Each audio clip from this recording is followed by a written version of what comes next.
Ahoy, everyone. Yes, I am alive, and I'm not just making pre recorded videos as an AI. I do, in fact, have, a life. I'm still around doing stuff. I have not been doing live streams for a long time, and I don't know why.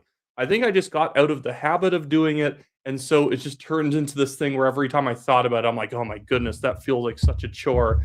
And then I was getting to the point where I just had all these, like, I guess, ideas for videos popping up, and sometimes when ideas just become, too numerous, I eventually think, I could probably just make this a live stream rather than trying to make a video out of like very thin content because I want to talk about a Leger poll, and that really doesn't need to be in its own video or it seem like I'm just whining about a poll. Or if I was trying to do like talk about some minor things that the Carney liberals are doing, if I made a whole video about it, it makes it look like I'm nitpicking rather than just talking about something I found interesting. Hello, Verinder. Thank you for showing up to the live stream. It's going well. BR Radiant Dawn. Hello, Karen. Ahoy. Yeah, I haven't done a live stream in like literally, let's even just see how long it's been. It's been quite a hoof since the last one here. Going back to my content page on the back end of YouTube. I technically did one with Dr. Frances Widowson, but that was a little bit different because that was more so she just likes doing live streams more than pre-recorded content because she likes being able to interact. But before that, my last live stream was August 18th of 2025. And it's probably good that I do one before we literally hit the anniversary of the last one I've ever done.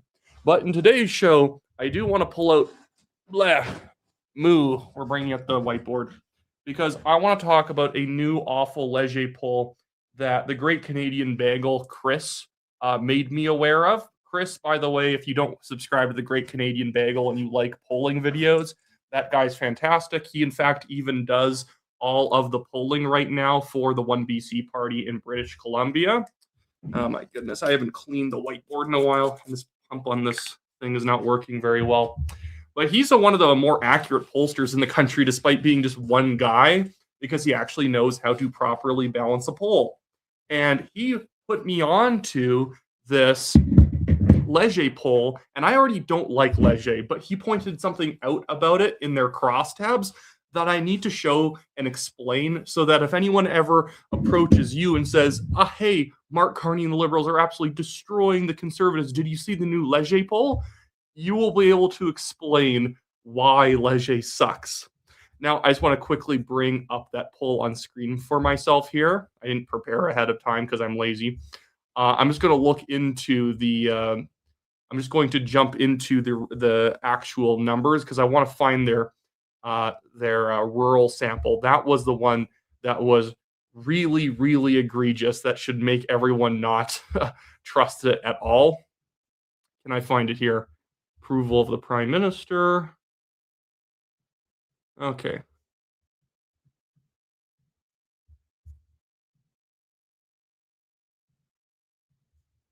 Okay. Okay, here we go. So this is the Leger poll, and thanks to everyone saying hi and thanking me for doing a live stream when you should really be shaming me for having not done one up to this point. I'm very lazy again. It just randomly, have you ever not done something for a while and usually it's easy and fun, and then you haven't done it for a while and you're like, oh my goodness, I don't want to do that. And I would always just be at the end of a day, or I just got back from Victoria working with Dallas Brody. I was just exhausted from the legislative week. But we're going to be talking about the Leger poll.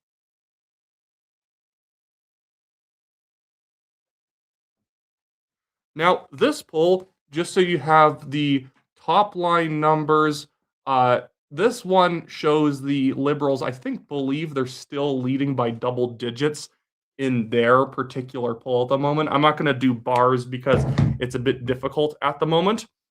Right now, Leger has the current polling in the country 48% Liberal to only 34% Conservative.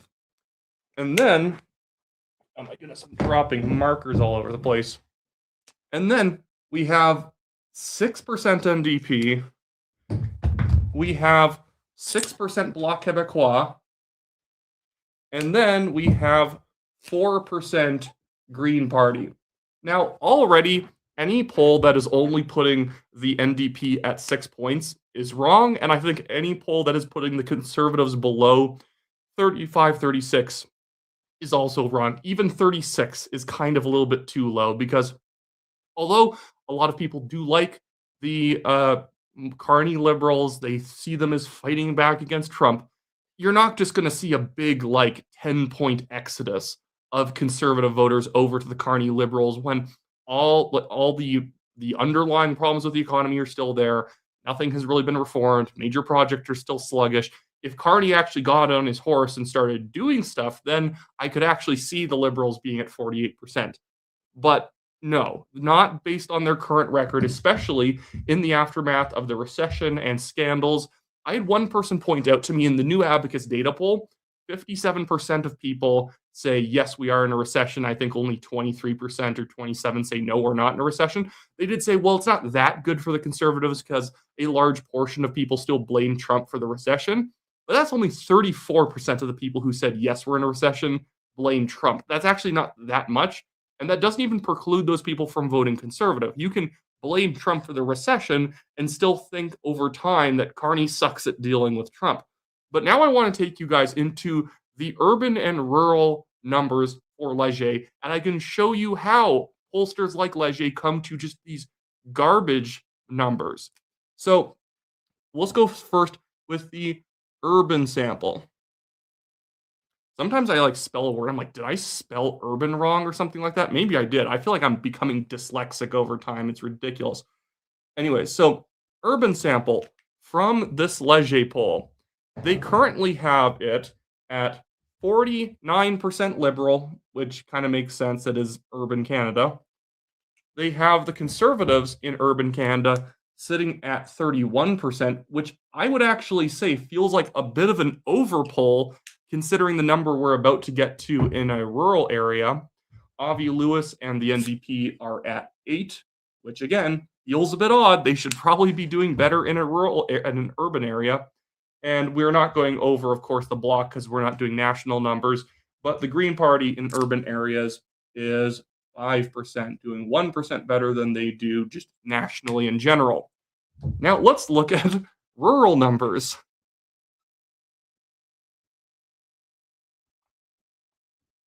Rural, we have the Liberals in this Leger poll that's absolute hot garbage at 39%. I shouldn't have to tell you, the Liberals being at 39% in in a rural area is a massive overpoll, even including the fact that, yes, this is taking into account rural maritime areas, rural areas in Quebec and the territories. They are not at 39%. This poll only has the Conservatives at 41% in rural areas, with the NDP at 5%, which I got to say, if the NDP are only at 6 nationally, they should be at like 2 in a rural area. They might not even bother running candidates, honestly. And then the Greens are somehow at 3% in rural areas. This is what people like me mean when we say that Leger sucks as a pollster. This is way too uniform of polling between the national top line numbers, urban and rural. And there was also a suburban sample in here. Suburban was like 52% liberal, 33% conservative, and like 4% NDP, which is obviously another overpoll for the liberals. But really, rural, 2% lead for the conservatives in a rural area. Have you ever heard of the province of Saskatchewan? Have you ever heard of the province of Alberta or northern and even southern British Columbia? Northern Ontario?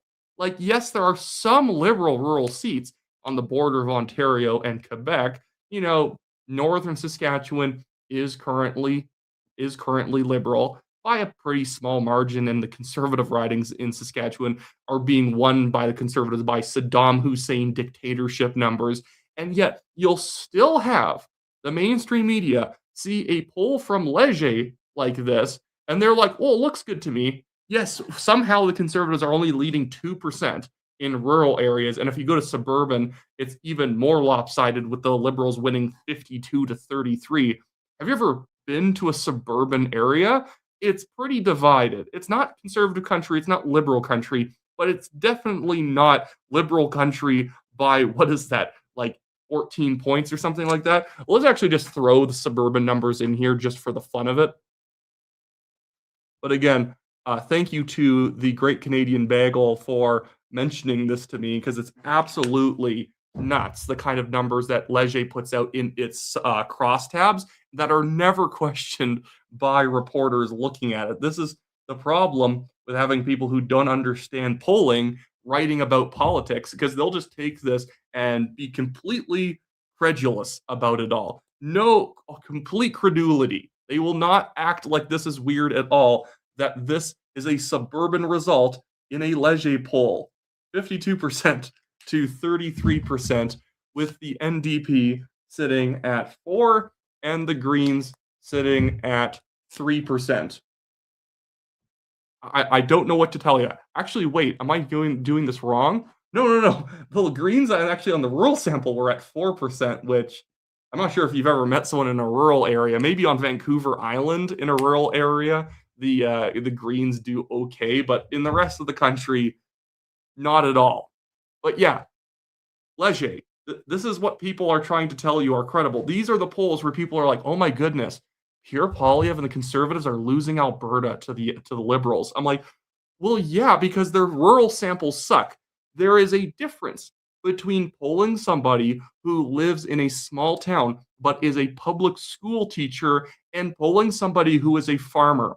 Those are very different rural samples. But the problem is, Leger, because they use an online panel that you have to sign up to get gift cards, you're going to get a lot of office jockeys taking your polls no matter where they live. They could live in rural Saskatchewan, but they're the person who works at the small town's, council office. They work for the federal government way up north in Yellowknife. They're not a rural farmer. They're not a guy who works in logging. They're not a rancher. They're not a small town business owner who runs a coffee shop. They're somebody who works as a public school teacher. They work for the local government and administration, and they sit on their computers all day taking Leger polls, and they come from a rural postal code. And now that person is speaking on behalf of the 80% people who vote conservative and even PPC. The PPC does better than the NDP and the Greens probably combined in a lot of these rural Alberta and Saskatchewan ridings, despite being a thoroughly irrelevant party at this point. But that is how, overall, right wing the rural areas are. So when you see something like this, throw it out. Throw it out. If this is the results a rural survey is giving you in Canada. And by the way, if you see the Conservatives at 38%, 40% in an urban area, throw that poll out too. Unless we're talking about Calgary, that's not real. If you're in Toronto and you're seeing 40% Conservative, probably a bad poll result. If you are seeing a suburban poll that is putting the NDP above 15%, 18%, and it's not in Vancouver, probably a bad poll. That is just not what the cities are really like in this country. That's not what suburbs are like. That's not what rural areas are like. It becomes a 5 plus 5 2 plus 2 equals 5 situation. Throw a poll out if it doesn't make any sense to any election that you've ever seen. Thank you to Cam TJR for becoming a new member. Really does help out the channel. I have D1SROYD. I hate how YouTube displays names like this. It's kind of annoying, but thank you for the super chat. Hey, Wyatt, I'm officially condemning you for not doing a live stream since Pierre Poilievre's by-election. Glad you are finally doing one. Question: why do 55% of Canadians don't care about economy as they probably should do? I assume you mean in terms of people who vote left-wing parties, like combined, are around that 55% number overall. People care. Those voters would say they care about the economy, and I wouldn't pretend that they don't care about the economy, but they care about the economy in a very different way that like a hardcore conservative voter does. So many, and I know there's tons of people who watch my show who are over the age of 50, especially people who are retired. Those are just the people who care about politics. You care more because you've seen more things happen over time, and with experience, understand the how much politics does affect your life, so you get more involved. But there is a large number of retired liberal voters because liberals are perceived as the party that will increase and maintain your benefits the best for your pension. Not as much the NDP because they're considered too radical on the economy that it freaks out people with pensions. And younger conservatives, they don't really think about their pensions as much. That's not their main concern in life. Their main concern is making an income and keeping as much of it as possible. So they vote for the conservatives. And I still think, I'm sounding like a broken record, conservatives do need to run on a bigger tax cut. They're running on a 2.25% tax cut under $50,000 and a couple small tax eliminations around the industrial carbon tax or the gas tax. And it's like, I want to get rid of those too. Still, you got to run on something bigger than that, in my opinion. You can't just run on some small cleanups on the tax code. You need to run on massive tax reform because people do believe that we are currently in a recession. But if your solution is too minor, you kind of get lost in the shuffle. People might not like what Carney's doing, but if you're not offering something big enough, they don't really see you as an alternative either.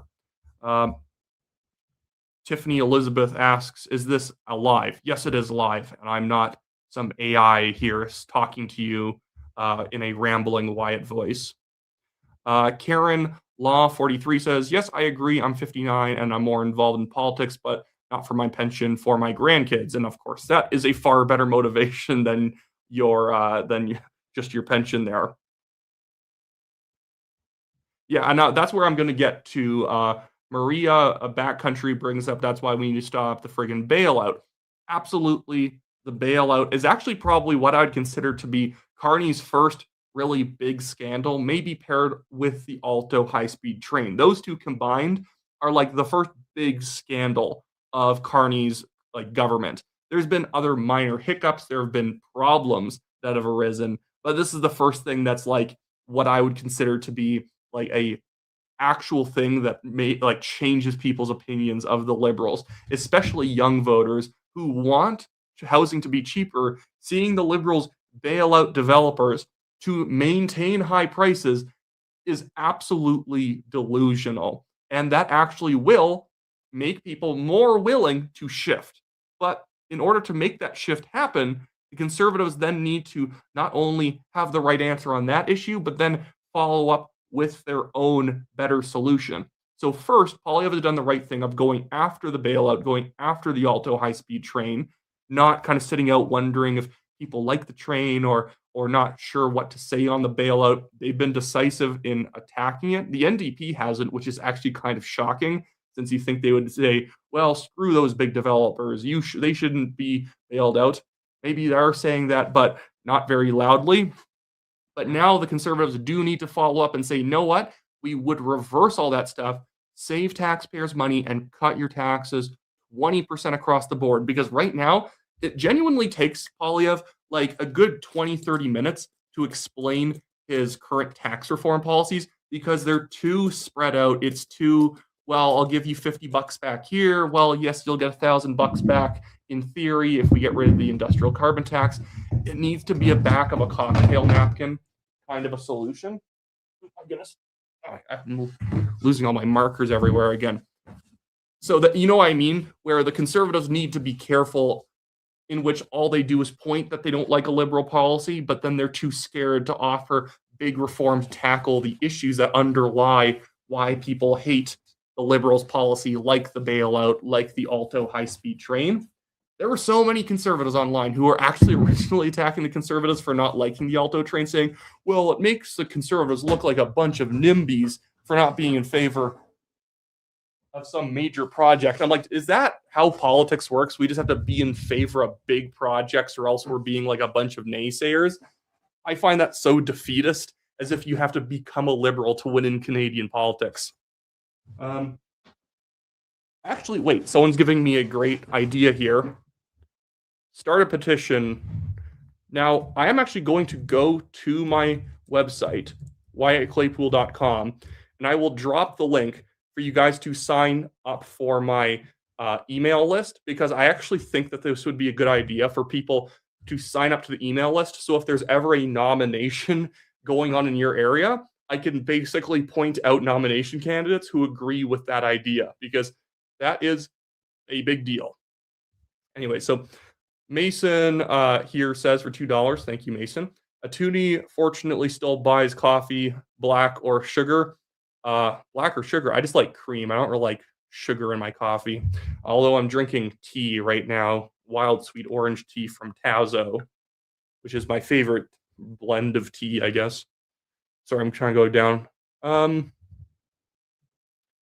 The Nico Waffle says Elevate Podcast says we should watch for Doug Ford this summer. Does he mean like watch for him to like resign or something like that? I could see him. I don't. Maybe he'd run for federal leader. Here's actually what is going on inside the federal Conservative Party right now. There are people deeply dissatisfied with Pierre Poilievre.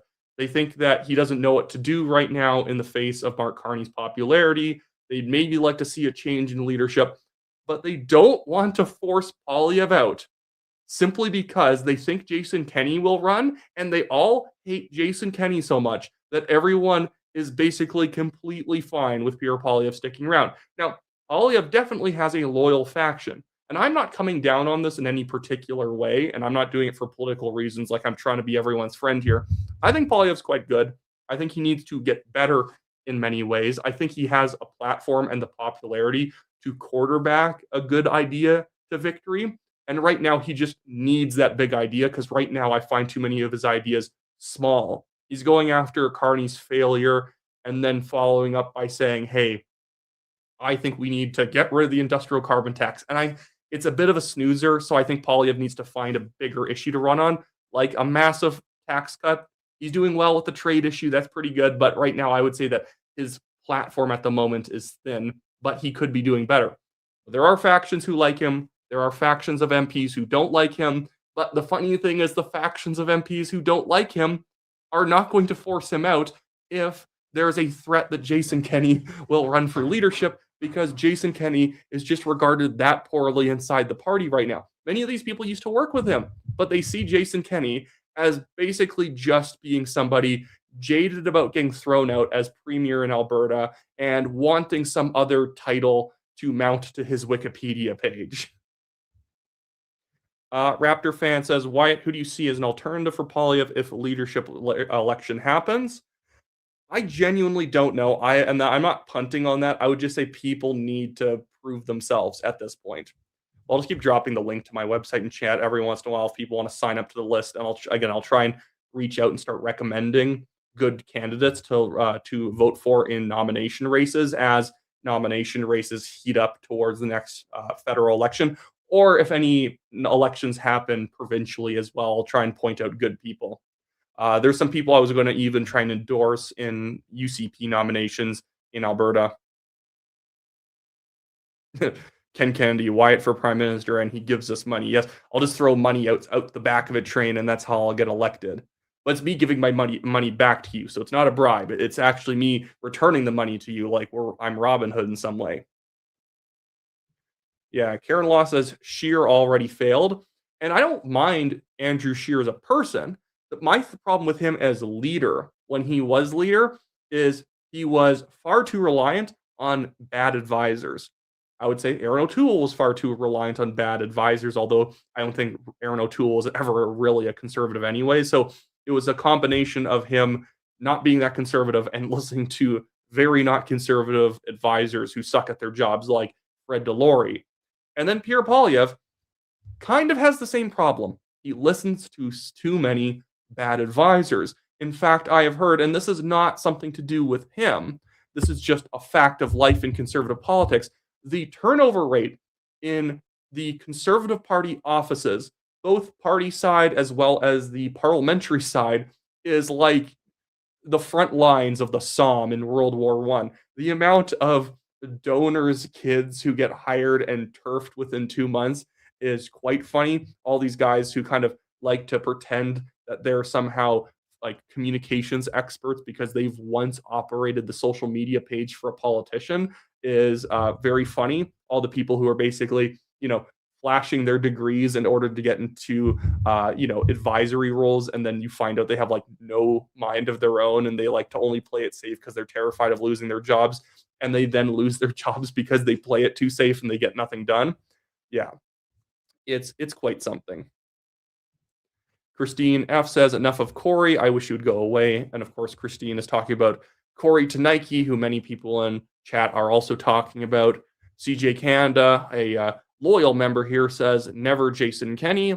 And the funny thing is, I'm not saying this to like split the baby and pretend to be everyone's friend. I don't mind Jason Kenney. I don't think he's a bad guy. He just shouldn't run. He just doesn't have the credibility. If he wants to run as an MP, that's fine with me. If he can win a nomination, fair enough.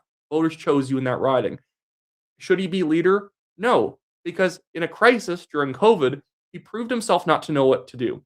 My caricature of Jason Kenney was that he had been such a loyalist to Stephen Harper, which isn't necessarily a bad thing in any way, but he was such a loyalist that he got used to whenever he got trapped in making a decision as a minister, he'd run over to Stephen Harper and ask him what to do.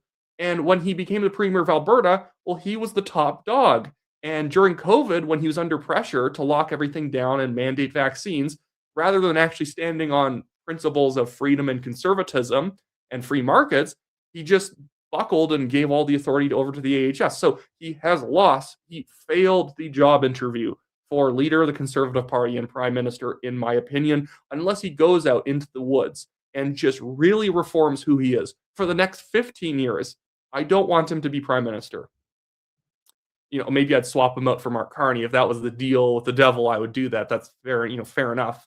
I'll go ahead with that. Hero Workshop for $2 says, have you beat Battletoads, Wyatt? I have not. You know what? I actually got this like mint condition copy of Battletoads for NES for $5 at a pawn shop in Montana, which actually I'm about to go to Montana tomorrow. It's crazy how cheap you can get certain items in Montana at pawn shops, because it's a bit of a depressed economy. So people just find stuff from when they were kids and they just sell it to a pawn shop for like, I'll fill $50 for my entire game collection. So stuff that would go for $450 on eBay is just thrown out into a bin in a pawn shop for $5. And they probably only gave they probably bought it off the guy for $2. But yeah, I have about like 140 or 150 NES games at this point, which was borderline just for a gag behind me in videos of always having a rotating game. Mason says, if you shove out Pierre, not going to lie, lots of conservatives will become jaded and no one really likes anyone else. Pierre isn't MAGA, but like MAGA, his support somewhat bypasses the party label. I would say that is partially right. I know a lot of people really like Jamil Giovanni. I would say that I don't mind him. He's pretty good, but he'd have to prove himself more. Michael Barrett, kind of like him. He'd have to prove himself more. Shivloy Majumdar, I like him. Has to prove himself more. There's just lots of guys who are either too green, or I like them in the capacity they operate in Parliament, but I've never seen anything from them that tells me that guy should be the leader of the party right now. Neon Dreamer 98S says, hello, Wyatt. I like your sweater. Where did you get it? All my sweaters pretty much were either, some of them are like Banana Republic, but this one and the other two main blue sweaters I wear are all from O'Connor's in Calgary, which is my favorite menswear store in Canada. It's really good. They have great summer and winter sales. So if you're a woman, make sure your husband goes there if you live in Calgary. They're actually really great. And a bunch of the people there watch the show. So shout out to those guys at O'Connor's downtown Calgary. So Bubbly Kettle says, Northern Perspective did a piece today about how Mexico was reporting that Canada wasn't showing up to participate in the trade talks. Interesting to hear third-party confirmation of Carney's absence. And of course, we had the U.S. Ambassador Pete Hoekstra today on CTV News with Vashi Kapelos just saying that, yeah, there's been no movement on trade talks since last October. He had previously already said that. That was like 2 or 3 months ago when I had been reporting on the fact that Carney is like terrified to actually negotiate with Trump. And now we have further confirmation that nothing has changed at all. And I think that's really it. Carney is terrified of looking like he lost to Trump. So I guess he believes the only winning move for him is to not play.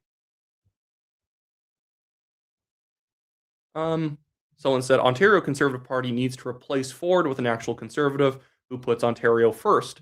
And that's why I promote the New Blue Party. It's not exactly like I think that they're ever going to form government. It's just a good place to park your vote while the conservatives are not being conservative.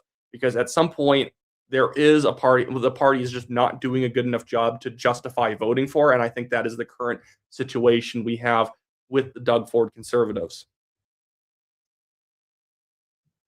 Aaron Gunn, or what about Coop or Brockman? I don't know who Brockman is. I assume you mean Coop as in Michael Cooper. I really like Michael Cooper. I'm not sure if he has the presence to be leader. I do like him a lot, though. Michael Cooper, I'd almost put him in like the same category as like an Arnold Vierson or an Andrew Lawton. Would they necessarily make a good leader? I don't know. They'd make a fantastic minister.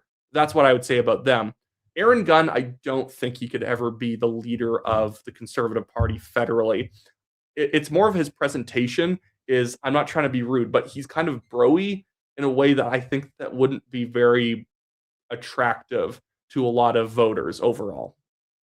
Sorry, I'm trying to keep going down. People are asking about Corey Hogan. Isn't he? He's the liberal guy in the Calgary Confederation, so I'm not sure if he's going to run for leader. Although I'm not sure if that's what Jamie is getting at here.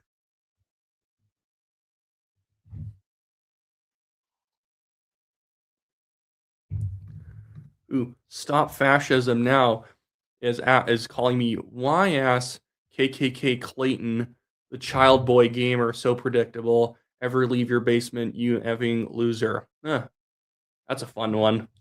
I always like when people who don't like me bother showing up to leave comments. Dan Demand 966 says, What's your opinion on Bill C-25, basically destroying the longest ballot? Your thoughts? My thoughts would just be I think that Northern Perspective and Ryan and Tanya Davies did a really good job on that file because they're kind of like the quarterbacks of that issue. Yes, there were people like Ned Keurig and other MPs who were also tackling the longest ballot issue, but it was probably their investigative work that got it pushed up as a priority. And without them, I think we would maybe be waiting another couple of years before we would have seen something like Bill C-25. Now, I don't know the specifics of the bill. I just know that it's blocking a lot of the shenanigans that the longest ballot committee uses, like having somebody act as the financial or the agent of just as many candidates as they want, and it's making it so that the person actually has to be able to, I think, handing. I'm not sure if they have to hand in their signatures in person, but there's a bunch of procedures that are now in place that block the sort of things that the longest ballot committee was doing. Neon Dreamer 98 asks, Wyatt, are you related to former NFLer Chase Claypool? I've always wanted to know. Honestly, if someone has the last name Claypool, it's probably like a 99% chance that we're related because there's not actually that many families with the name Claypool. It's not like Smith or Miller or, other sort of common type names that you just see tons of. It's not like a Valdez or whatever where there's probably like tons of people from certain countries with that last name. Tweezy171 says, I still believe Polyev has a lot to go still in his leadership. I don't see him getting out as leader because really who else is there? Maybe Melissa Lantsman, but that's a stretch.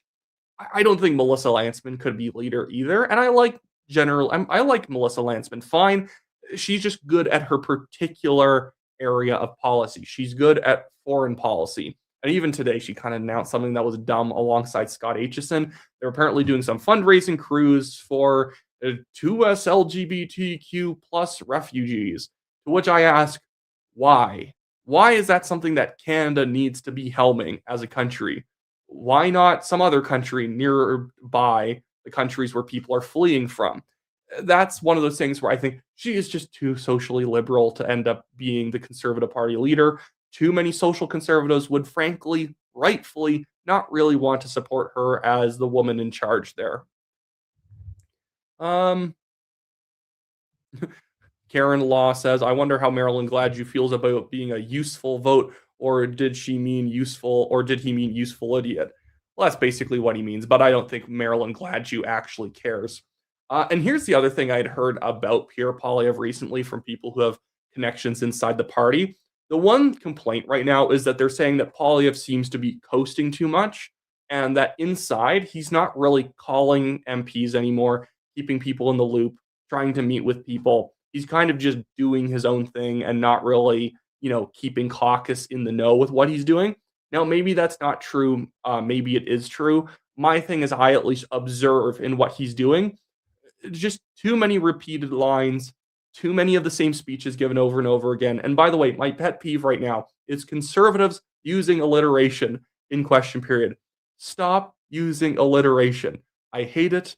I hate when people are like, this person's not, this isn't like a literal alliteration, but you get what I mean, where they're like, this person's a fake, phony fraud. And it's like, well, thank you, Madge from the New York Times from 1972. I hate when people use alliterations and they make everything sound, trying to make everything sound too corny and punchy all the time. Have somebody ask a question like a prosecutor. Have questions that aren't always about like there's too many questions about this stupid flight that Carney took where he spent $250,000 or whatever the number was on food, in-flight food over like 2 or 3 trips. That's bad. I don't know why the conservatives ask like a million questions about it. It just makes it seem kind of, I don't know. It seems gimmicky to focus on stuff like that because to the average Canadian, they would look at that and say, is this really the only issue that you have with Carney is him spending $200,000 on food? Because my thing would be, if the person was killing it as prime minister, would we have a problem with this? And with the developer bailout and with the Alto train, yes. Even if Mark Carney was just killing it on every other file, he's amazing on immigration, he's pretty much on all other public finance issues in the economy. He's doing great on crime. He's doing great on the military. He's doing great. If he was doing great, would we still have a problem with the food on his flights? I think all of us would say, not really. We're totally fine with it. If he's spending a lot of money, if he's having oysters and champagne every meal of the day, if he was making our lives better, go for it, dude. That's only a cherry on top sort of thing if he's doing a bad job to mention. But sometimes the conservatives go on and on about it. And it's just a waste of a question. The Alto train thing is something to harp on about because even if he was doing great, we would still say, hey, whoa, hold up. We're not spending $200 billion on a train nobody wants. Or on the developer bailout, we'd be like, hey, wait, no, people want to be able to afford homes in Vancouver and we're going to pay developers to keep the prices high. That's delusional. But hopefully you guys get what I mean when I say this. Tracy Smith says only Wyatt wears a sweater in the summer must be the AC. Well, I am in a basement, so that one person who hates my guts is right that I'm in a basement. But I don't know. I'm not going to put my studio on a main floor. I need controlled lighting and all that stuff. But yeah, I'm also pretty heat resistant overall. Sorry, some people were messaging me some questions here. I'm a conservative boomer who's a member, says, and she's been a member for 5 months. So thank you for being around that long. Hi, Wyatt, my Faye clothes horse from Patricia. Well, thank you, Patricia. Oh, yeah, I've met Patricia at the Federal Conservative Convention. Thanks for swinging by. Chone5761 says for $6.99, if Skidmark makes a deal, he can't fear. If Skidmark makes a deal, he can't fear-monger Trump, and that is also correct. If the Liberals sign a deal with Trump, and it removes Trump as an issue, and now the Liberals are, living and dying based on the performance of the economy without any pressure from the Trump administration, they would lose an electoral edge quite quickly. I'm a conservative boomer. Patricia says for $2.79, how is my oh wait, did that pop up twice? Oh, she just sent the same thing back, but with $2.79. So thank you for that, Patricia, and thanks for supporting the channel. Barking up the right tree for $6.99. Thank you for that. Says, with the Saskatchewan NDP gaining seats with each election, what should Scott's move be? I don't follow Saskatchewan stuff enough. If anything, pretty much every time conservatives in a conservative province lose, it's because they're not being conservative enough. Have taxes gone down? Have they been really doing things on affordability properly? Or have they basically just been coasting? Even right now, I would say a big problem for Danielle Smith and the UCP in Alberta is that, well, where's the big tax cut? Why do we have a deficit? Why do we have such a big deficit?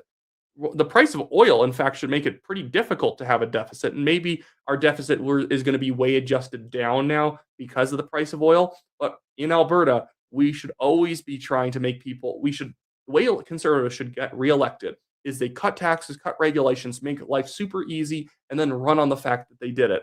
I don't like when conservatives basically just kind of keep things okay and then they maybe offer a small tax benefit when an election comes around. It's like, guys, you're now going to be, you're just hoping that the economy is going to hold up for the next election. If we have a downturn because of global trends, then Naheed Nenshi could win. Then Carla Beck in Saskatchewan could win if the economy turns down. The way that you prevent that from happening is that you aggressively cut taxes. Get to a 10% flat tax would be my advice to the UCP. If the lowest tax bracket's already 8, sure, that can be the one that's not flat. And then after you get above a certain amount of money, it just stays at 10. Super easy re-election. But I find even the UCP, even the Saskatchewan Party engages in a lot of vote buying by targeting money to certain, industries and groups or regions in order to like say, hey, look at all the stuff we did for you, because politicians love a ribbon cutting. But thank you for sending in that question. Elon Mars sends in $5 with no question attached to it. But thank you, Elon, for supporting the show. Cam TJR for $5 says, do you think we have an early election? If not, how much damage will be done in 3 years? And what if the Liberals get in again? Well, if the Liberals get in again, everything just continues to get worse. Will an early election occur? Probably not right now. The only time I'd say an early election would be called, or the only scenario, is if the Liberals' polling starts getting worse, but they don't think they're going to recover in 3 years, then they might try and trigger an early election to get another full 4 years before all the unpopularity sets in, because they need to buy themselves some more time, so they might risk it all then. If they obviously lose a majority, there could be an early election, which in 3 years isn't that unlikely for that to happen, where the Liberals end up in a couple of by-elections losing somebody because somebody resigned, or someone crosses the floor and joins the NDP because they don't see the Liberals as being zealous enough on certain issues, or they lose someone to the Bloc Québécois. It could happen, but right now I would say all of that is unlikely, and we're just going to have to sit back and see what happens for now. Wickenden 1969 says, sorry I'm late. I didn't know you were live, catching up on the rest of the usual sources of useful information. Well, thank you for the $5, and thank you for including me in the categories of useful information. Now I'll just get back to just normal questions and whatnot. And by the way, never feel like you ever have to donate to ask a question. I'm always fine with people not doing that.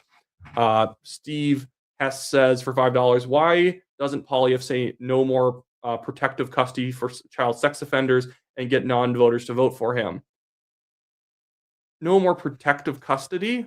Well, what do you mean by no more protective custody? Because if you're saying that like the state shouldn't be like protecting sex offenders and whatnot from from the public and whatnot, that's a bit of a dicey situation. Because I would say if someone committed a horrific crime and they're likely to be potentially harmed or murdered, the state does, for legal reasons, have the obligation to protect them.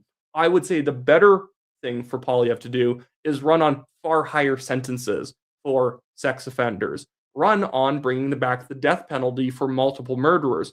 Easy vote getter right there. I think, why not run on a stronger parental rights platform and say we're going to ban all child transitioning, and we're going to make it so that we are not going to give the full, we're not going to support provincial school systems with as much money, with as many grants from the federal government, if they have something like SOGI, SOGI, the sexual orientation and gender identity programming in their curriculums.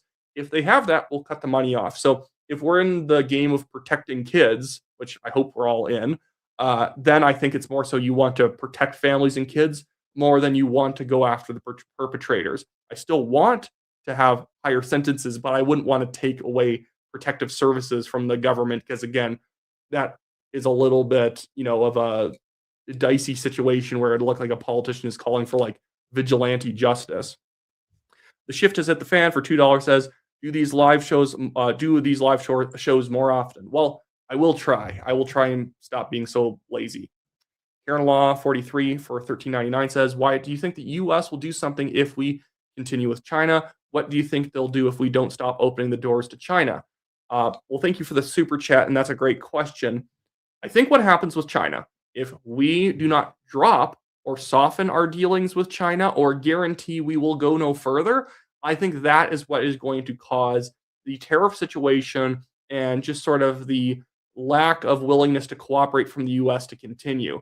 That's the thing that's so pathetic about Carney. When he was caught on the hot mic at the G7, I saw it as he's begging Trump not to have a problem with his the EV dumping from China that he's agreed to.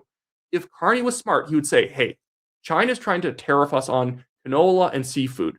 If you can help me out with that, I'll scrap scrap my deal with China I just signed, and I will get rid of supply management. If he did that, we could actually get to a zero tariff situation. But I think Carney ideologically doesn't like the United States and would rather get closer to China right now, as well as he's kind of too pathetic to admit to being wrong about something. Even though he's pulled back on the DST and the streaming tax, it took him up until like the last second before implementation to finally quietly get rid of it when the Trump administration made it known that they were absolutely serious about hammering Canada harder if we didn't get rid of those things. Steve Hess for $2 says, general population in prison. So you're saying for sex offenders having protective custody in prison. I still think the state does have a duty to make sure that prisoners are not being killed. And frankly, a lot of those prisoners, if we were getting to who deserves to be harmed, probably all of them do. So the thing is, I always never really like the sort of strange prison justice of like, oh, well, yeah, I've only hurt multiple women, but you hurt a child, so I feel better than you. They're all scumbags. And I think that they should all basically be prevented from doing violence to each other because that's really what those sadists want.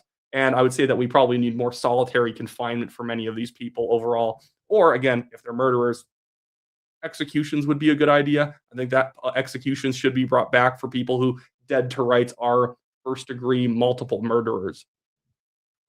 Scotty 48R for $5 says, isn't it true the only real reason the conservatives are losing federally is that they're being outsmarted? In part, yes. Right now, I would say the conservatives are being outsmarted in the fact that the liberals always pick what the election ballot box question is going to be about, and the conservatives go along with it. Like in this last election, the liberals picked the question was going to be about Trump, and the conservatives never contradicted that, and nor did they even try and make sure that issue would work for them. They basically said, Mark Carney thinks he's going to be tough on Trump. I'll be tough on Trump too. Never say me too in election. Never. Never have your opponent proposing something and you're like, me too, I'll do that too, or I'll do it better than him, or he's not serious about it, I am. No, you go after Carney as being a weakling and talk about how basically he's the one who is making it easy. The liberals have been the ones making it easy to push around Canada. That is what they should have been doing. But it was too much, well, me too, I'll be hard on Trump too. It's like, make the election about massive tax reform. Make the election about massive social reform. And I found that they never did that. Steve Hess for 5 says, will the gun bans be scrapped if the Supreme Court says it's unjust, or will they find a way to keep them banned? I'm not sure. I don't really rely on the Supreme Court to shut this one down. They could maybe find another way of banning weapons. Really, in government, there's always another way of doing something, even if temporarily, until the court cracks down on your next mechanism. I would say that the best way of shutting down the gun grabs is doing, frankly, what Danielle Smith has done and just saying provincial resources will not be used to assist the federal government in enforcing the law and force the government to eat their own bad policy decision, because this is a very unpopular policy for the Liberals. And so right now, by having provinces just disconnect like the Yukon, Saskatchewan, Alberta, say, okay, sure, try and take people's guns, but we're not going to help you. It would be a massive money sink to try and collect almost even 1% of firearms. The Cape Breton experiment completely failed for good reason. And now I think the Mark Carney liberals are even moving a little bit slower on it now because they know it's one, unpopular, two, a money hole, and three, it is actually putting them in a hostile relationship with the provinces. And Miles 452 for 279. Thank you, Miles. Do you see Pierre changing the current strategies? I hope he does. At the same time, I'm like halfway between pessimistic and optimistic. So I'm an optimistic pessimist. I think in the short run, the conservatives think that they just have to wait for Carney to mess up and then they're going to walk into government. Well, one, we already know that Carney has up to 3 years. So any real bump in the road, Carney could weather. And I also think, and so one, he can always weather the storm. And by the way, if you don't have your own vision to replace the Carney vision, it doesn't necessarily, just because people think Carney's screwing up doesn't mean they're necessarily going to come and vote for you. Because why the heck should I vote for you? I think the conservatives never answer that question. They always say why the liberals are bad, and then by implication, imply that they're good. But so often they run on just bleh kind of policies. You know, hey, Carney's going to give you 1% tax cut under $50,000. Well, I'll give you 2.25. To which I think, big whoop. Big whoop. Who cares? Under $50,000, you mean the bracket where you don't even get taxed on the first 20 or 18,000? Who gives a crap? Run on a 20% across the board cut, including corporate, and a point off the GST. Simple as. Maybe also get rid of the industrial carbon tax too, obviously. That's fine too. But your tax proposal shouldn't take 10 minutes to explain, and that's currently what the Poilievre tax proposal is like. And I've heard he relies too much on the Canadian Taxpayers Federation. Now, I like them. At the same time, because they are kind of supposed to promote both small government as well as fiscal responsibility, I think the conservatives feel like in order to please groups like the Canadian Taxpayers Federation, they need to balance the budget. And so they're not pushing aggressive tax reform because they're scared if they ever got into government. What happens if we don't balance the budget in the first year? To which I say, who cares? I like balanced budgets as much as the next guy, but how about we cut people's taxes first and then figure out the balanced budget by maybe year 3 or 4 of a government? I'm not allergic to a deficit if people are getting their own money back first. I've even talked to the Canadian Taxpayers Federation. They secretly are kind of okay with a deficit under the Conservatives if it was followed by, or if it was following a massive tax cut. Some people are saying Outhouse, mentioning Steve Outhouse, the current conservative advisor or campaign manager. I actually genuinely think Steve Outhouse is a good manager for Pierre. And when I say that, I like Steve Outhouse. At the same time, I don't like Steve Outhouse for certain things. No shot at Steve Outhouse. I think his campaign style actually might work well for Pierre Poilievre because Steve Outhouse tends to not tell a candidate what to do. He is a very good technical campaigner. He will make the campaign very technically sound and let the candidate be the candidate. And in certain cases, that's a bad thing because the candidate, their instinct is to be passive and not rock the boat too much and not take any risks. Danielle Smith is actually a fairly risk-averse politician if you study her for a long time. And I think with Steve Outhouse as her manager in 2023, she barely won because she didn't take any risks and Steve Outhouse didn't push her to. He didn't push Leslyn Lewis to take any risks in 2020 or 2022, and he didn't push Blaine Higgs to take any risks when he was running for his re-election in New Brunswick in 2024. So I think that's the thing that ends up happening with Steve Outhouse. But I do believe Poilievre is instinctually a risk taker, which means he pairs up well with Steve Outhouse. Steve Outhouse does all the technical campaign work very well, and then Poilievre can be Poilievre. Whereas I think with Jenny Byrne as the manager, is she technically okay? Meh. I think as a technical campaign manager, and when I say technical, I mean in terms of is the mechanics of the campaign working out? Is the messaging going out right? Are we spending money in the right places? Is the tour organized properly and all that stuff? I heard there was a lot of problems on the tour for Poilievre. Maybe that's not right. But Jenny Byrne is a meddler. She likes meddling in the messaging because she's a risk-averse person. She doesn't want to take risks. And so she tends to push people to kind of be more passive. Let the other guy mess up and then exploit them messing up by, trying to fill in the gap that they missed. And it's like, No, up against the the Carney liberals. Carney is on policy as bad as Justin Trudeau, pretty much. He's a little better in certain areas, a little worse in other areas. Pretty much it's a wash at the end of the day. He's borderline no change when you average it all together. But Carney is never going to mess up in fantastical fashion. There's no picture of Carney in blackface, I can guarantee you that. I don't think he's ever been invited to a party. And so he's never had an opportunity to dress up in blackface at a party. And so you can't wait until Mark Carney messes up. You need to aggressively bulldoze him with a better vision. You need to make him look pathetic and weak because you're so much more bolder than the guy who said he was a financial guru. That's what you do with Mark Carney. You don't sit there like with Justin Trudeau and you point over and say, "Look at this clown. Replace him with me and I'll get it done." That was enough for Trudeau. Up against Carney, you can't say, "Look at this clown," because he's not a clown. He's a boring gray businessman, not a very good one, and that you can go after him for that. But the way you capitalize on him is you aggressively push a different vision. Do you?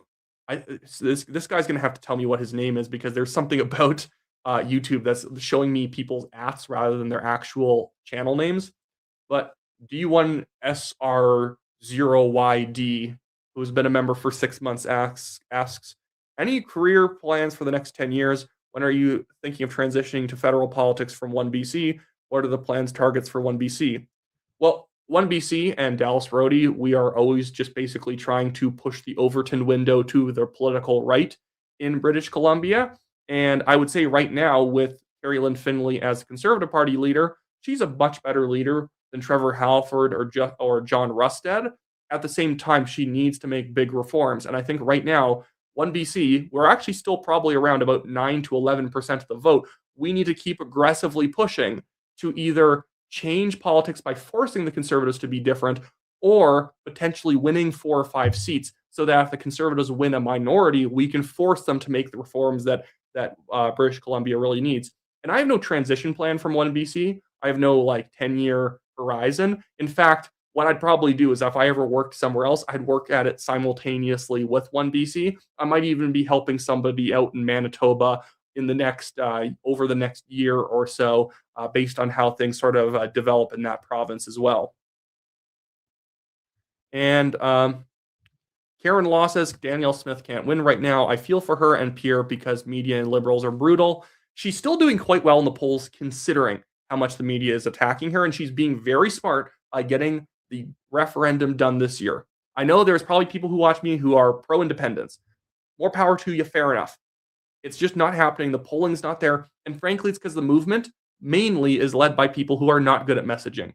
Keith Wilson, Corey Morgan, those kind of guys, they're great.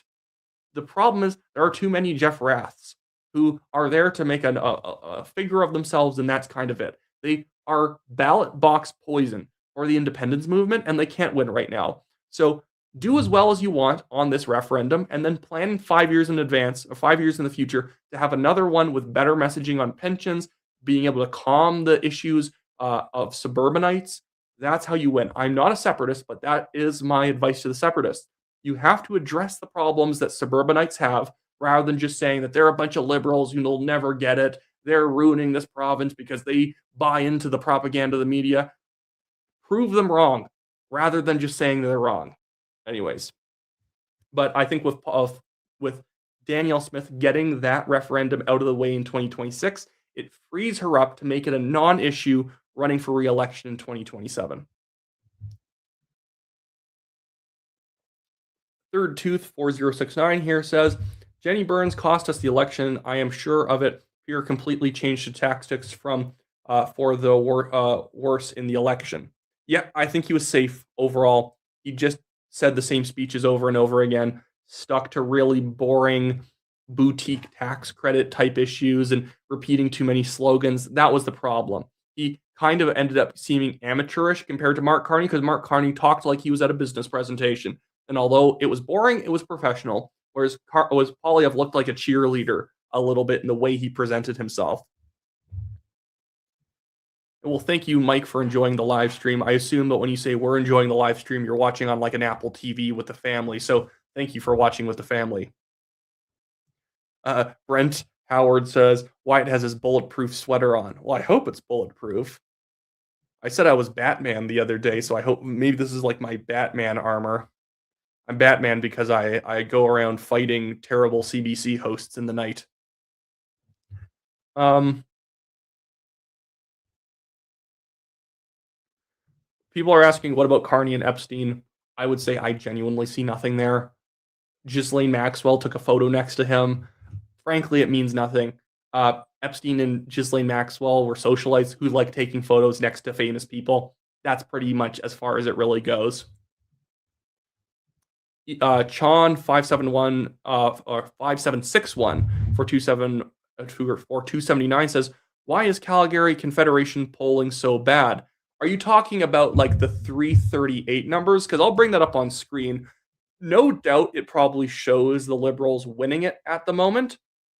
I'll find electoral districts. Let's go find it on the 338 website. It's not my favorite website, but just to see what they're saying. Okay, so right now on 338, they are showing Calgary Confederation projected to be 51% liberal to 39% conservative. I really don't think that's going to hold up because the problem is 338 relies on Leger polling to make up their averages. Whereas I guarantee you Polywave probably doesn't show Confederation nearly as safe. I really don't see the Conservatives falling down further while left-wing parties gain. The Greens are not getting 2% in Calgary Confederation. The NDP are not going to focus their resources there, and I don't think the PPC is somehow going to gain another 0.6%, nor is the Liberals going to gain. Plus, in the next election, we are going to have Alan Harper, Stephen Harper's sister-in-law, running in that riding, and I can tell you that is not a nepotism choice. It's not somebody where they're just picking Stephen Harper's sister-in-law because it's Stephen Harper's sister-in-law. She has been a professional organizer for a while. She helped win back Skyview in the last election. She ran a good nomination campaign against someone I actually know, Kelly Hopper, who was quite good. So she ran a formidable campaign against a formidable opponent.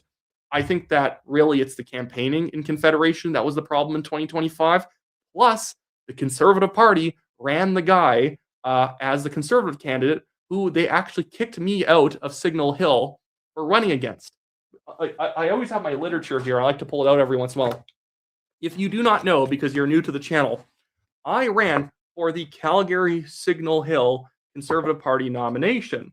And because I had like 1,000 supporters, and I was actually one of the more likely people to win, alongside the former Deputy Premier Leela Aheer, they kicked me out of the race because they wanted Jeremy Nixon to win the race. And then they got really ticked at me because I made sure to tell all my people to show up to vote anybody but Nixon, and drove like 400 people out got 300 or 400 people to still show up and vote the ballot I wanted. I had more voters than that, obviously, but a lot of my own people probably just disconnected once I was kicked out. I had tons of people tell me that they just canceled their memberships afterwards. But we made sure Nixon didn't win by 7 votes, and then they just appointed him in another riding. And it turns out the guy who shows up to ridings expecting to win lost an actual competitive race because he couldn't stand up to me and Leela here in a competitive race, and he couldn't even stand up to the rest of the field who I endorsed afterwards. So why did we think he was going to beat a Liberal when he couldn't beat Conservatives in a conservative area?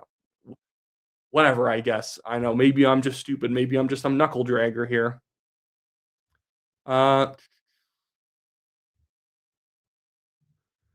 Karen Law says, could you imagine if Pierre was PM and doing what Carney is doing? I heard he was left out of at least 19 decisions in Canada because of his conflicts, but he has his clowns to do his bidding. That is actually something that's a good reminder, because I did want to talk about that in a upcoming video. That is a big deal because, by the way, he is technically doing the right thing. He has a conflict of interest in a specific issue, and so he exits the room and lets, his own cabinet ministers figure it out for him. He disconnects. Although the cabinet probably knows if they want to curry favor, maybe if a Brookfield company is involved in a bid, give it to them because it'll make Carney happy. But this is the problem with him not just selling his assets and then putting into a blind trust where some manager of his money just spreads out his stocks into a bunch of different funds and whatnot to make sure that there's nothing he does as prime minister will particularly benefit him. The prime minister having to sit out of 19 decisions is absurd. Come on, just liquidate the assets, reinvest them in other stuff, and then we will stop asking questions. But the fact that he doesn't want to do it is one of these things I do believe is going to dog him increasingly in the future if stuff like this keeps up. Mr. Salty Boy for $2 says, your Canada forecast for the next 5, 10 to 20 years. I don't even know what to say to that. Like, what do you mean, like politics? I do think eventually Canada is going to move in a conservative direction because it's just true that a country really can't be ruled by a single party for that long without it eventually, without their, if they don't do a good enough job, eventually people will turn away from them. If you mean like other sorts of things, I think that Canada's probably going to have an anti-immigration wave at some point here to counter the big immigration wave that we've had in like 20 years or so. I don't even really know. I wonder if actually the Liberal Party in 20 years is going to have a really big popularity problem because of how much they've been really kind of playing to Eastern pensioners in order to win votes. A lot of Eastern suburban Liberal pensioners that as that age bracket becomes less of a relevant voting force, that they're actually going to hit a bit of a brick wall with younger people who remember how bad they were for them when they were growing up and they were getting their first jobs and whatnot. Someone says, OMG, Nenshi ruined Calgary. And that is another reason why I think Danielle Smith is going to have an easier re-election time than people think. Calgary does not like Naheed Nenshi, especially after all the water main breaks that he was absolutely responsible for. Kitten WY says Jenny Byrne really messed up the nominations. Absolutely she did. And that's a big reason why the Conservatives lost, especially in Mississauga and Brampton. You stick a bunch of moronic Kalistani candidates or just some random relative who bribed probably someone to get the nomination. Turns out in a general election, people don't want to show up for the nepotism candidates. People don't want to show up for the guy who thinks that Hindu people living or dying is something that can be put up for a vote. Maybe don't run people who think the Air India bombing was an inside job of the Indian government because they don't want to acknowledge Khalistani terrorists did it. Just a thought. Don't kick Hindu candidates out of every single nomination they enter. Maybe that's a good idea. Maybe don't let Khalistanis have power in the party that not only do most Sikhs not like, no Hindus like, and frankly, the rest of Canadians, when they find out what these people believe, don't like them either. Cowboy says, how many migrants moved to Calgary after 2021? Yeah, it was a lot. The amount of migrants who moved to Calgary was pretty insane. And I think the way that you solve a lot of the immigration issues in Canada isn't what the remigration crowd proposes. It's cutting off welfare.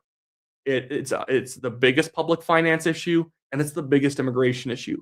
Why do you think people are coming to Canada? It's not even a good economy. They're coming to Canada because of welfare, because of social benefits that you can get. Because I think that you should have to have a citizenship in order to access a food bank. If you need a food bank to survive in this country as a non-citizen, you should leave.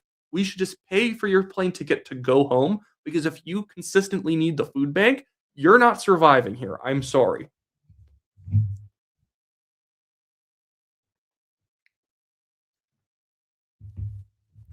CJR902 says, Wyatt, a little bird tells me the party thought you were too spicy with your tweets. The funny thing is I actually was shown the dossier, the 9-page dossier they used to kick me out of the nomination, or Jenny Byrne used to kick me out of the nomination. And the tweets they highlighted were like, they claimed that I was anti-Pierre Poilievre because after he won, I congratulated him for winning. I immediately said he's going to be way better than Aaron O'Toole. And I said, but because I work as a conservative commentator, and at the time I was kind of more of a journalist still, I will still have to criticize him. That was considered an anti-Poilievre tweet. Me saying, as somebody who operates a news website, because I hadn't started the YouTube channel yet, I will have to criticize him. But I said, but I am happy he won because he's far better than Aaron O'Toole. That was considered anti-Pierre Poilievre. And I was told all the national councillors thought this was ridiculous. But she was throwing her weight around, and nobody really wanted to like completely put their neck on the line for me. which I kind of get it. At the time, I'm literally a nobody, like 23, 24-year-old. So, fair play, I guess. Tweezy171 says, "Do you think Pierre Polyev should bring his podcast tactics into everyday speeches and media sessions? As much as I like and watch him, I really enjoy his podcast appearances." Um, I think the podcast tour is quite good for him. I think what he needs to do is he needs to do more freewheeling town halls where he doesn't follow a script in terms of his speeches and whatnot. Uh, Dallas Brody, we just had a speech with her in Kelowna. We literally went into it. She had bullet points of the 5 topics she wanted to cover, and she just spoke her mind, and it was great. And I think Pierre Polyev needs to go on a whistle stop town hall tour where he's in a new town every single day. You just have to kind of almost show the hustle. I'm working harder than Mark Carney. Yes, I'm not in government, but I'm going around spreading my ideas. And you need to be speaking off the cuff. No teleprompter, no repeated jokes, just talk. I think that's what he needs to do because right now I think Polyev, even though he wants to go on podcasts, and talk to personalities who are seen by their audiences as very natural and dynamic. Polyev himself is not being natural and dynamic, and I think he needs to almost cultivate that. You have to train yourself to being good off the cuff, or it's never going to happen. And so, yeah, I think that, like, hey, I'd love if I was his advisor, I would say run on cutting taxes 20% across the board. And then you take that bold vision, that bold idea, and you go town to town, having town halls about it, handing out lawn signs of people saying, I support cutting property taxes 20%, I'm a conservative, or getting people on board with that messaging. Because you can't just simply declare what the new party messaging is and having everyone follow it. You actually have to go out there and talk to grassroots people in person and talk to them so they'll talk to their neighbors and they'll talk to their friends. I think Polyev these days does too many events purely just to kind of somewhat stay engaged with the base rather than coming with a new idea. That's the thing. He needs to feel new, and right now he feels old in a lot of ways. Scotty48R for $5. Thank you, Scotty. Says, I've been door to door in Calgary, high density, massively socialist. Joe Cece campaigned in other areas. Yeah, so you're right. A lot of the high density parts of Calgary can be much more liberal and left wing. Although the beauty of Calgary is there's so much low density that almost every riding federally is absolutely winnable for the Conservatives. Again, Confederation is the only seat that the Liberals won, and it was only by a few percentage points. The Conservatives just need to, again, I think it was just they got lazy with their campaigning last time. Even provincially, actually, it's become far more winnable because Calgary Buffalo, Joe Cece's seat, that was pretty much all downtown, has actually been redistricted to being a little bit more suburban, which is fair because before it was like a perfectly cut out riding that only the NDP could win because it was all high density. And it's like, well, that's not a fair electoral boundary. That's like you just drew the lines around every single person predisposed to vote NDP and nobody else. Karen says you're awesome to still support the Conservatives after that. And well, I would say, and it's not like me maneuvering and it's like the right thing to do for my career or anything like that. But it's like, well, what's the alternative? Well, can I still make a change? There's at times where you have to leave a party because you can no longer make change. The Conservatives are far from that. They're not perfect, but they're at least, you can pressure them. You can kind of bully them into making changes. Jody Knight says, Wyatt, how do pollsters select participants? We never get called. And that's kind of a long-running joke like everybody else. I've also never seen a pollster in my life. Some pollsters use online panels, which I do not like because they're opt-in. People opt in to be part of the Leger polling sample, and then they get randomly selected out of that sample. But the problem is if your base sample is already more left-wing than the general public, you are going to get a lot more left-wing results, especially if the pollster is not good at balancing the results. And like I showed at the start of the video when I was on the whiteboard earlier, you get absurd rural results where it's 39 liberal to 41 conservative in a rural area. Like, not a chance. Ones like Main Street Research will do online as well, but it's randomized online every single time. So they're not pulling from a pool that is opt-in. People don't know if they've opted in or not. Other surveying companies of getting people's random contact information. That's how they survey people. And then there is what you call IVR polling that other firms use. I'm not sure if Abacus does it, but I do know some do it. IVR is when you pick up the phone and there's a robotic voice saying, "We are doing a national survey, blah, blah, blah, blah, blah.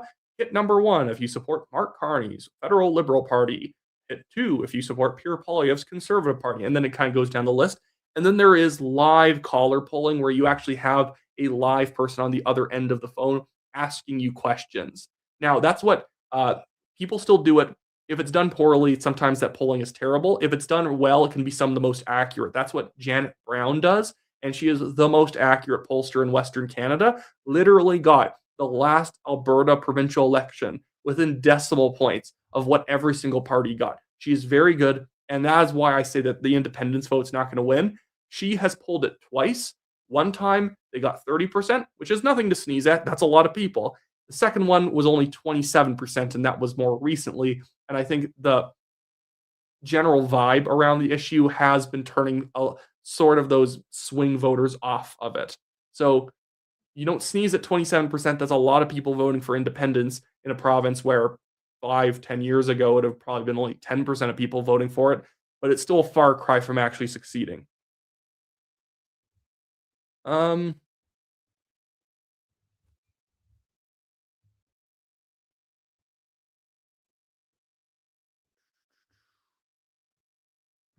Oh, hey there. Thank you, Karen Law. She says, if anyone is here and hasn't subscribed yet, why help Why get to 100,000? He's awesome. Well, thank you for thinking I'm awesome. And YouTube sucks so much these days at actually showing my videos. People hit the notification bells to be notified when I have new videos out. I have seen that YouTube on some of my videos shows that it didn't notify anyone. Not one person clicked on it from a bell notification because it didn't send any of them out. But yeah, the subscribers have really slowed down because it feels like YouTube has me in a bubble where the only people seeing my videos are mostly already subscribers. It's very frustrating because it doesn't seem to be affecting other channels nearly as much. I've even talked to Jasmine Lane and shown her my stats. She's been affected by it, but she even agreed my channel has the most lopsided stats with how little it actually presents my videos to non-subscribers and how little reach YouTube gives me in the first hour of my videos. Masterpiece 593 says, I've also tagged Wyatt Claypool in hopes of the CPC hires him as an advisor and hopefully they listen. Colorful clothing, messier hair, dressing down a bit, 20% tax cut, I feel will work. And as silly as it is, I actually think Poilievre wearing some more color would help. Now, not my Mr. Rogers sweater. This is not the more color I'm talking about. It's not even like a shirt like this with a lot of texture. No, as a leader, you do need to be a little more simple with what you wear.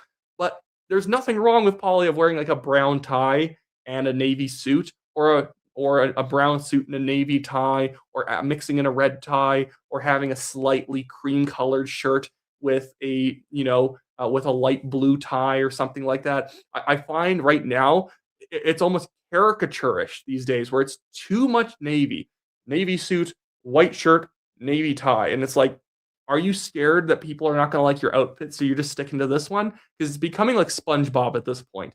I have donated Pierre Poilievre tie. I handed it to one of his managers of his Vancouver event when I was in town. They handed it to his comms guy or one of his tour managers, his other guys. Like, there's an event organizer I handed it to. He handed it to the tour manager, and I've been said that they then gave it to Pierre Poilievre. But it's like a brown, textured kind of grenadier knit tie. It would help out a lot because right now his palette has gotten dark, and he looks closed in and stiff. And I find even his hair is a little bit too gelled back sometimes, and it's even the cut of his suit is a little bit too tight, if you know what I mean. I'm actually going to catch up to chat just so I can see people talking about this because sometimes a little bit too far back. I will have to get to the few super chats first, and I'll go through these quickly. Not that I'm ignoring people. Vade Ek 5909 says, your show is great. I try to watch most. Well, thank you for that. It does help out actually when people watch and then they also, leave a comment, like, hype, because YouTube has a weird metric of people like a video. It has nothing to do with people click on them and watch them. It has to do with how many comments do you get. It's like, well, maybe people are listening in their truck while they're driving to the next drywalling job they have. Maybe they don't have time, but apparently YouTube wants everyone sitting at home just like typing away long essays in my comment section. That's annoying. Echon 5761 for 279. Thank you. He says, here's to 100,000 Wyatt. Here we go. And if you guys are wondering, this is broken a little bit. This one line right here doesn't light up. So it's at 94100, but the one has a cut in it. So it's hard to see. DI Tichan 94 says, what is your analysis on how the Liberals maintain high polling despite dismal 11-year record? Is the Trump fear-mongering really that effective? Does media withhold info from Canadians? Yes, yes, and yes. They're not as affected by their 11-year track record because people are somewhat willing to think that Carney's leading a new Liberal government. Trump fear-mongering does work. There are a lot of Canadians who are either scared of Trump or they're frankly just, they are spiritually American Democrats. They want to vote in American elections against Trump, and the closest thing they can do is vote against the conservatives and pretend they're Trump. And then also, I think the media does do a bad job of actually portraying information to the Canadian people, like how much they've been spinning against the idea we're in a recession, bringing on experts to talk about how everything seems sunnier around the corner, guys.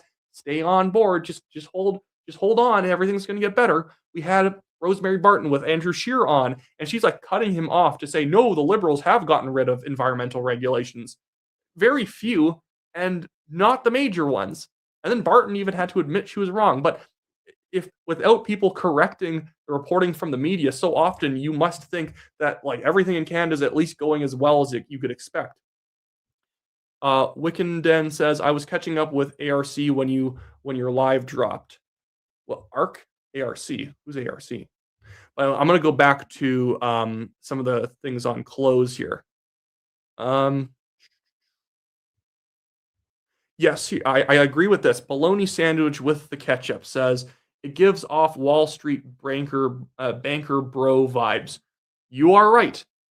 This is what I even get to with Poilievre's. Sometimes the way his suits are sometimes cut a little too tight. And when your suits are cut a bit tighter, it sometimes gives off the vibe that you think you're really fit because you want it tighter so people can see that you're muscular. That might not be what he's doing at all, but the subtle subliminal messages, the way that you dress sends, can make people not like you. I actually think him wearing glasses softened his image a little bit. He needs to kind of have his hair down a little bit rather than having it too high and stiff looking with gel in it. I just don't think it looks good. And wearing a bit of color sometimes makes you seem a little brighter because it's colorful. And being too, he looks like he works at like a killer law firm. That's the problem. And people want to vote for someone that they could, they'd want to have over for Sunday dinner. And right now he seems like he's going to like tell you that your potatoes suck or whatever. Third Tooth says earth tones with blue is my fave color palette. You're right. Earth tones and blue. Blue really likes brown as much as you wouldn't think so. Brown suit with a blue tie, blue suit with a brown tie looks fantastic. You should try it. Put in a little bit of some textures too, some stripes. That would be great.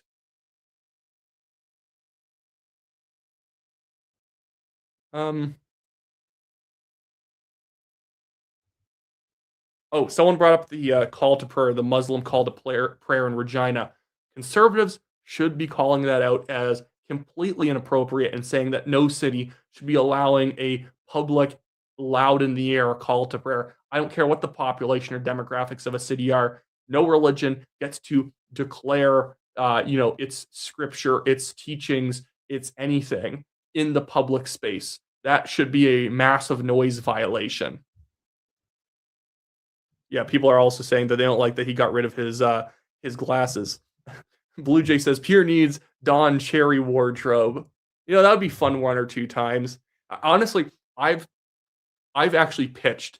I would love to have Poilievre's people come to Calgary to go to the menswear store I go to and film him updating his wardrobe as a bit. It would be a fun bit to have him go in and actually being bullied into picking out different color ties to wear. That would be fun. Different color shoes to wear. not just black shoes all the time like he's going to a funeral. Um,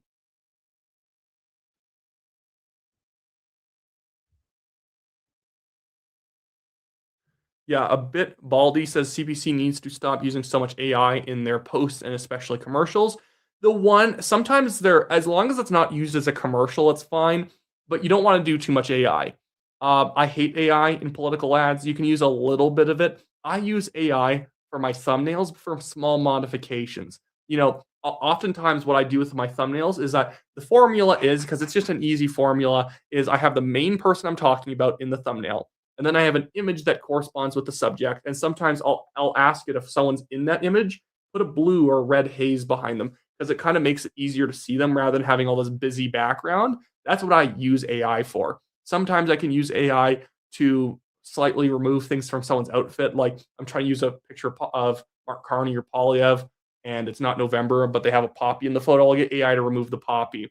That's what you can use AI for. Too much AI makes you look cheap and kind of desperate for it looks like a desperate polish.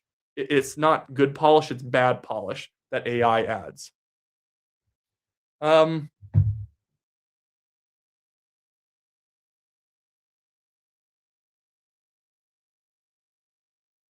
yeah, other people are very big fans of Polyev with glasses. Karen Law says, I do think Polyev Pierre loves fitness. And you're right. Pierre is actually a fit man. And this is the paradox. If you're fit, you should never draw attention to the fact you're fit because it can make you look like a jerk. Even if you're not intending to in any way, people don't like a fit man showing how fit he is.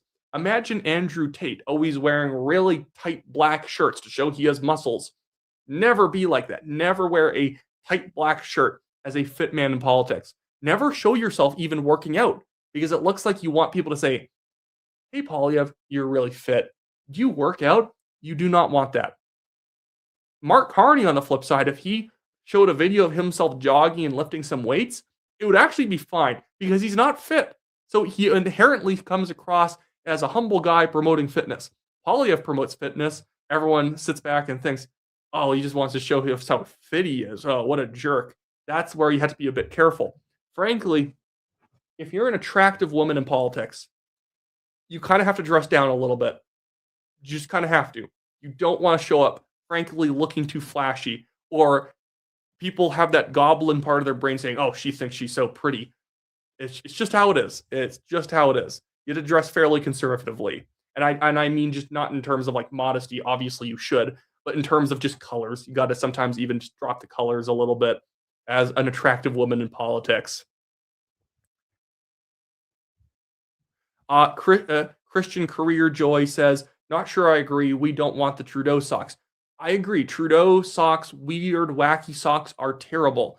I really don't wear many patterned socks. I kind of am wearing patterned socks right now, but heck, I'm sitting. I almost fell off over my chair. I'm kind of wearing patterned socks right now, but I'm sitting at home, so it's a little bit different. But usually wear pretty like plain socks, maybe a stripe, maybe a dot, small dots on them, but not polka dots. But I'm not advocating for like Polyev to like look like a fop.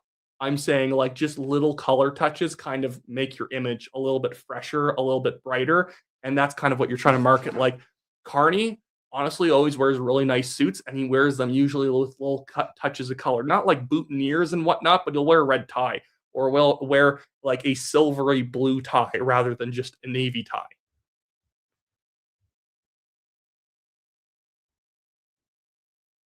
Um, See more people saying they like Polyev in glasses. Liam Loves Metal says CPC are doing themselves a disservice not having you as their wardrobe specialist. I don't want to be their wardrobe specialist. I want to be their wardrobe bully and bully them for wearing bad stuff. I want to be like the Gordon Ramsay of outfits, where I just look at someone like, look at this poor piece of garbage right here wearing like I don't know square-toed shoes.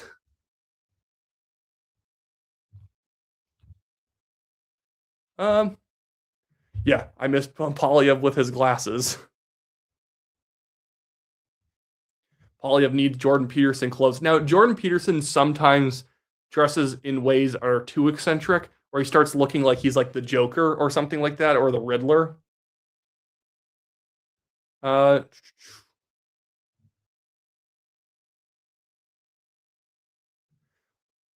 I would say so. So Third Tooth here says disagree about disallowing public calls to prayer because I want glorious town church bells to come back. But church bells are not for religious reasons. They're for telling the time. If a mosque put up a bell and it just dinged for the time, that's fine. I don't care. You can't. You couldn't have like I would say that you can't just broadcast during church hours like hymn music out in the public. That we would just say okay, that is now doing something where you're not just practicing it yourself. You're like trying to like force it into the public sphere in a way where it's not, you know, there. It's just a noise violation at that point. Maybe you could get a permit because you're putting on an event outside and you're playing something, but just blaring a very loud call to prayer is kind of like not kosher. Um, Ronnie Baby 604 for $2 says stepping in for a moment, Vancouver. Fun, enjoy. Well, thank you, Ronnie. Thank you for stepping in. Uh,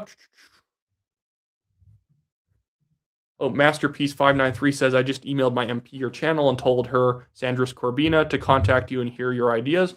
Hopefully they do. I always feel a little bit blacklisted by the party at times. I have tons of there's actually a good amount of MPs who watch the show. But I always feel blacklisted. Like I'm not like looking for some invite or something like that, or like they have to come on my show. But I always feel like they don't like listening to me for whatever reason. I know Jenny Byrne doesn't like me. I don't like her. That's fine. We're happy not liking each other. But maybe they don't like that. I'll just openly say what the Conservative Party is doing wrong. Maybe I should be subtle or something like that. But I'm not like mean about it. You know, we can disagree on stuff, but I don't know. I think they sometimes, to their detriment, don't like engaging with people who have been critical, even though I'm critical in a constructive way. I'm not looking for them to lose or calling them, you know, fakes or whatever. I always understand why they're doing what they're doing.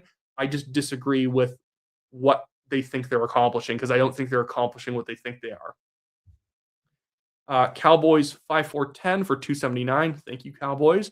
Says thanks for always being the voice of reason. Well, thank you for being the listener of reason and showing up and watching the shows. Uh,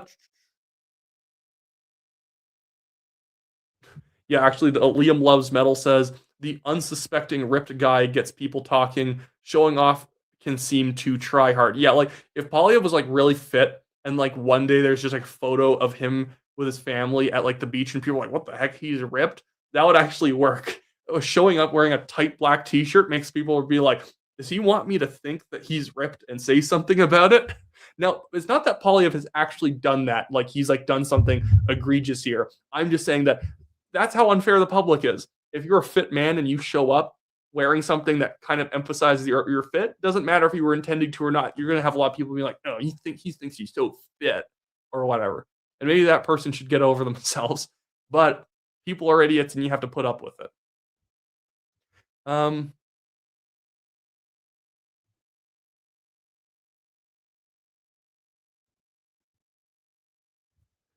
Liam Loves Metal says, "Wait, I gotta ask, how tall are you, Wyatt? I'm some of your videos. You look like you're pushing 6'5". I'm not 6'5", but I am taller than people think. Because people think I'm like, I've had so many people in person just say that they thought I was gonna be far shorter because I look like I should be like 5'6", but I'm like 6'2", so I'm like tall. I'm not like EB or Sean Fraser like monstrously tall or like Ned Keurig tall or some of these other like conservative people. You know who's tall? Rachel Thomas. I think her last name's different now, but that lady's like 6 foot tall. So like for a woman that she's like like a Viking.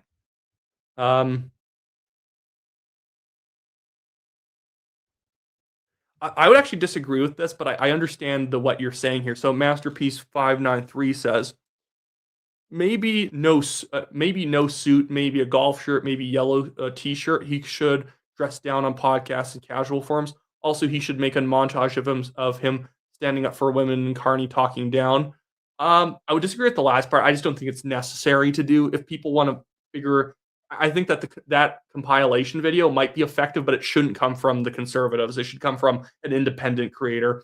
I actually think right now Polyev dresses down too much oftentimes, or maybe you're right. On podcasts, he should really dress down.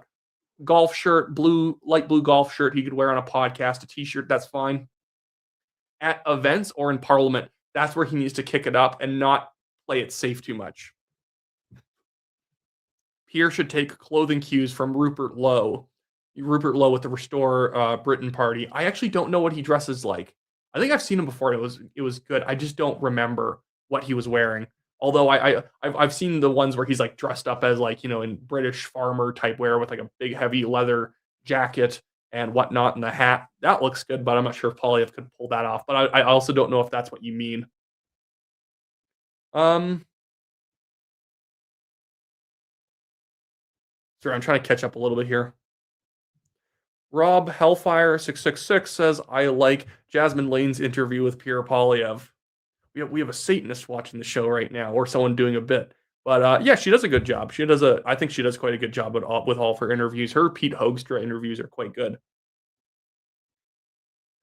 And sorry, I'm trying to move through.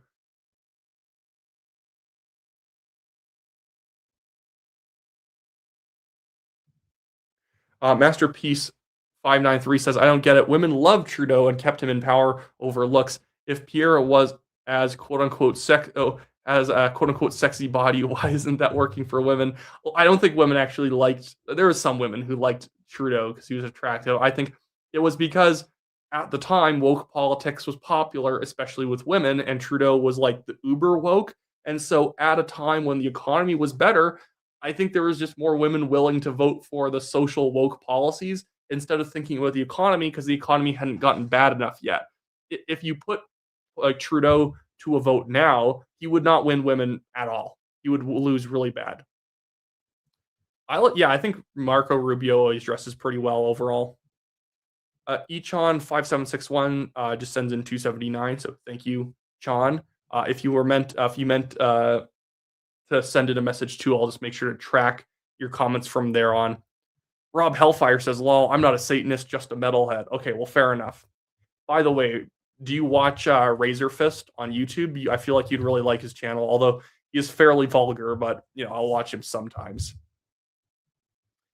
Matt Baker 87 for $10 says, why isn't it that the Conservatives never point out to the media when they mention climate change that Canada has only 41 million people and doesn't change the weather?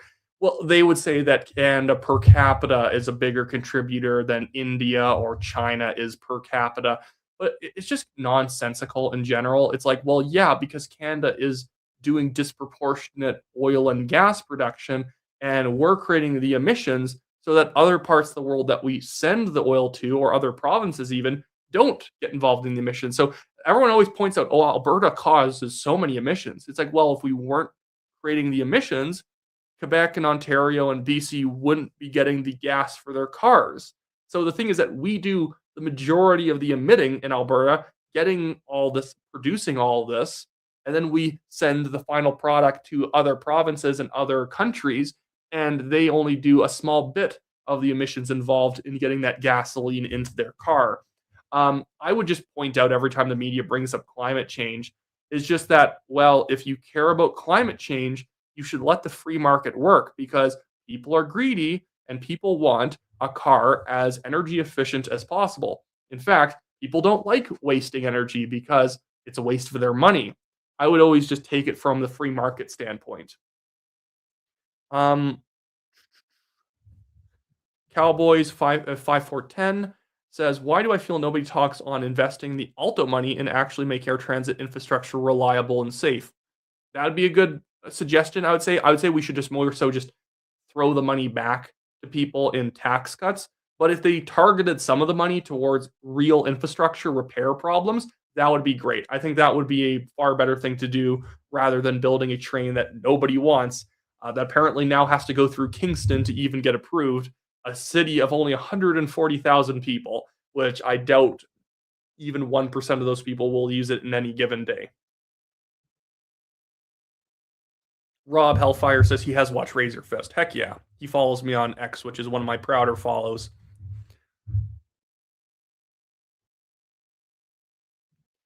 what do I think about the Russian-Georgian war in 2008, and why do I have Georgian language statement behind you? Well, I think that Russia was definitely in the wrong, and they were effectively trying to control Georgia, and they effectively came in defense of people in South Ossetia and Abkhazia, which was just an excuse to basically try and invade Georgia, over them literally just backing proto-communist separatists. It was dumb, but that behind me, Social Smile, was a book that cataloged Georgian cartoons, Georgian political cartoons from the Tsarist days until the end of the short-lived Georgian Republic that happened after the revolution between 1918 and 1921. Um,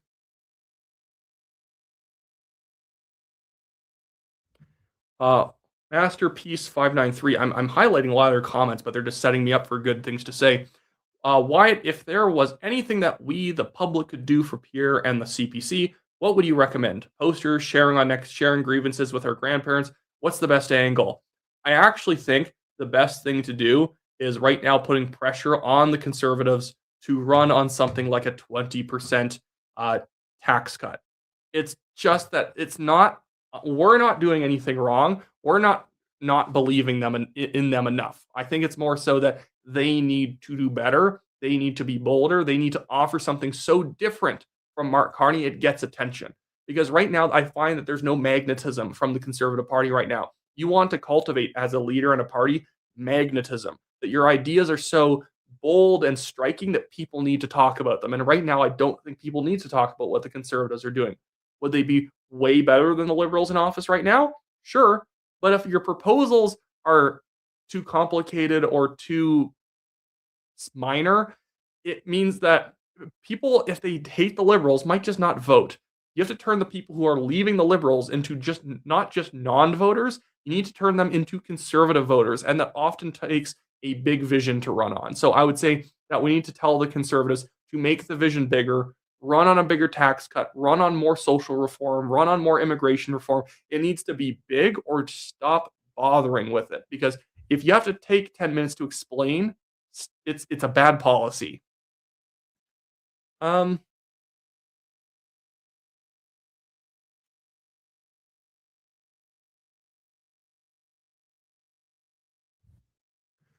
Karen Law says, what about the hypocritical massive flying that Carney does when his book says less flying and we're supposed to sacrifice? I guess he would say he's a world leader, so he has to fly around, so it's not hypocritical because not everyone's prime minister. At the end of the day, I actually don't mind these people being hypocritical because it just ends up undermining their own message. So I'm happy to have Carney fly around as much as he wants.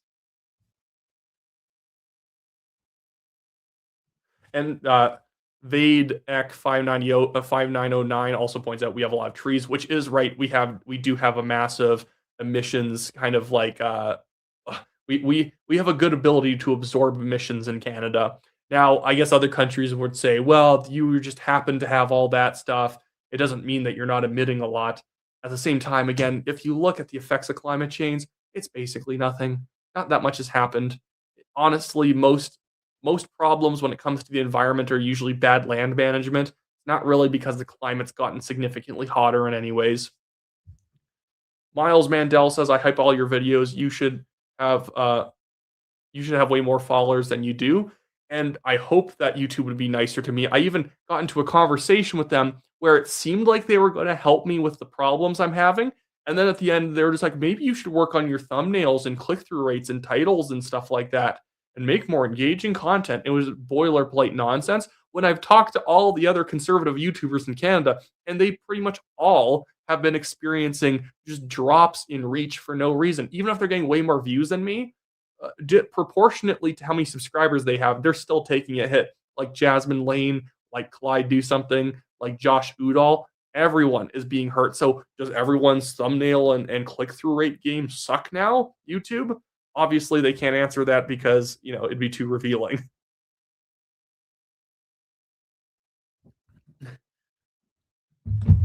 Wise Kyle says, Wyatt, you could totally do an interview on Jesperson's show. He had JJ on and Rachel Gilmore. Yeah, maybe. These people never reach out to me. I'm like the hidden person in Canada who no one ever reaches out to for an interview or to come onto their show other than like sometimes other independent media, but even that kind of sometimes doesn't happen a lot. Scotty 48R for $5. Thank you, Scotty. Says the big question: how do we speak truth to liberal voters? How can we convince 5%? And you are right. It's about 5% of the vote. It's not even 3%. If you had a swing of 6%, immediately it's a different ball game. That's where I'd go back to you need a big vision because those people might just stick with the liberals because people tend to stick with whoever they voted for last time. Even if the liberals aren't doing well, people don't just flip to another party. Some people do, but people flip to another party when the party they're voting for is not doing a good job and these people are doing a much better job. They're doing something completely different. So you can't just play prices right where the liberals say they want to cut 1% taxes or cut taxes by a rate of 1% under 50,000 and you say how about 2? And it's like what is that? Who cares? Now, really under $50,000, those people are not in much need of a tax cut in terms of their income taxes. They don't pay that much in federal income taxes. We all live in the $50,000 bracket. Those people need the GST to be lowered by 1% and they need the corporate taxes to be lowered so that grocery store prices drop. That's the funny thing. Corporate tax reductions will do more for people who are struggling than even lowering their own taxes by a couple points because they're not paying that much income taxes. They're mostly paying passive corporate taxes through higher prices. So I think that's what they should be doing for that 5%. Matt Baker 87 says, when lefties say that late stage capitalism is to blame for the current economy, I like to rebut and say, no, it's actually early stage communism. And you are absolutely right. I love it as an economy gets more socialistic and it gets worse. People are like, oh, look at this late stage capitalism, as if we were all like our economy was being run by Milton Friedman and Mises or something like that. Like Adam Smith was here, like wiping out all government controls, and somehow we're all getting poorer. When every single year the government controls increase and the debt that the government is taking on every year hurts the economy more, and people are like, look at this late stage capitalism. It's like, no, it's socialism living on top of capitalism that's killing it. Karen Law says, if Carney is such a climate change activist, then why did he cancel the tree planting? Could it be to not have emissions reduced so he can continue making money? No, it's just the tree planting was genuinely such a stupid Trudeau era program. I think it was just an easy one for Carney to take off his own docket. It saved him a little bit of money over here so he could spend that money somewhere else. That's the funny thing with Carney. I hate when people talk about him as a more conservative prime minister than Justin Trudeau. He's not. The ways that he's improved things like on immigration were actually things Trudeau started to do because Trudeau's immigration policies were so crazy. Even Trudeau by the end knew they were too crazy and started ratcheting back TFWs and students and permanent residents. And Carney kind of just slightly continued that trend a little bit and has been maintaining at the levels that Trudeau dropped them to. But outside of that and a couple other changes he made, like canceling the capital gains increase because that was really hurting him with Bay Street people. He's the exact same thing as Trudeau in terms of ideology. Rhetorically, he just sounds more conservative. He's still a climate zealot. He's still not going to let a pipeline get built. He just, as I always say, wants to keep saying yes to a pipeline while basically handing veto, while outsourcing saying no to other people. His own MPs keep basically telling people that they have no intention of actually building a pipeline. And the deal he has with Daniel Smith is hot garbage and made so that a pipeline never gets built. Wise Kyle says, if Pierre isn't leader anymore, who do you think replaces him? I got Kenny, Caroline Mulroney, or dark horse Legault. I really don't want Caroline Mulroney running. I really don't want Kenny running. And I don't think Legault would run. I actually think you might have picked 3 people I don't think are going to win at all. No, out of all the Mulroneys that could run, Caroline, Ben, and Mark Mulroney, I actually think I would take Ben Mulroney over all of them. And that's not to slag Ben Mulroney. I think he's just head and shoulders above his other 2 siblings in my minds as a replacement. I think other contenders would be like a Jamil Javani. I think Leslyn Lewis would maybe try it again. Michael Barrett might go for it. And I think what you're actually going to see is, let's say it's they use this term in the United States when it's like it's a mixed primary. It's like a jungle primary. I think what you're going to see is what we could maybe call a jungle leadership race if Polyev was to step down. Do I think Polyev steps down in the next year? I would say less likely than I would say it's an 80-20 at this point. There are some factions of caucus who think that he's not doing a good enough job and would like to have another leadership race. I don't know. Other factions still like him. Other factions want to keep him in place purely because they hate Jason Kenney that much. I would still say he has the majority of caucus's support at this point. But if he was to go out, I think you're just going to have a primary like 2017 where there's like everyone and their grandmother is running, and it's going to be like 18 people who enter the race. Maybe a YouTuber even ends up running. I'm not foreshadowing me running for anything. I'm just saying that at this point you could actually have one of the content creators throw their hat in the race, and they'd actually probably do not too bad in the general field. And I think you're going to attract a lot of frankly uninspiring candidates who think we need to go back to boring red Tory policies. Chon 5761 for 279 says thoughts on Bill C9, Bill C22.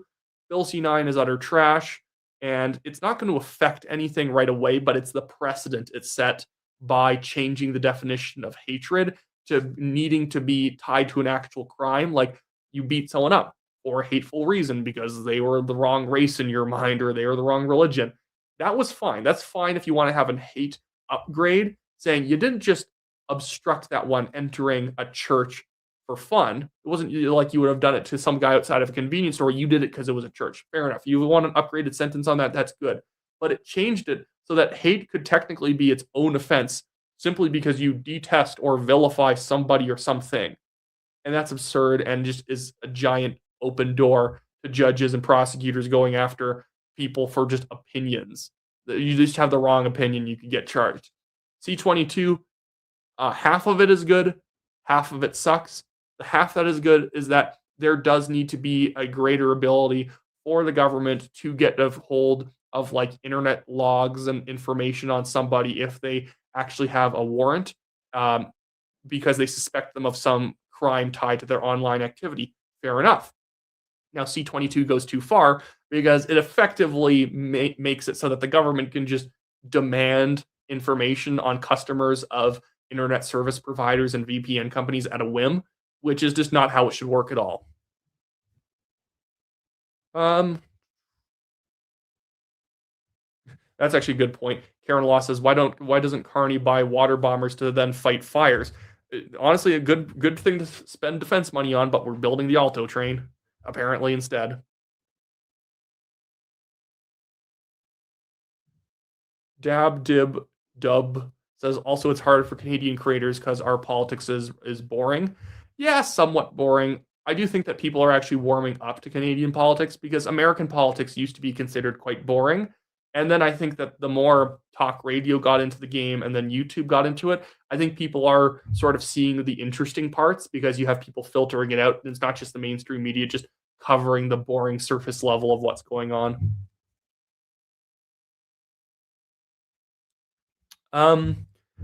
Do you think the Liberals struck a deal with Google to promote MSM over independent creators? I do actually suspect that because the amount of like CTV and CBC that gets promoted on the algorithm is absolutely absurd, I find.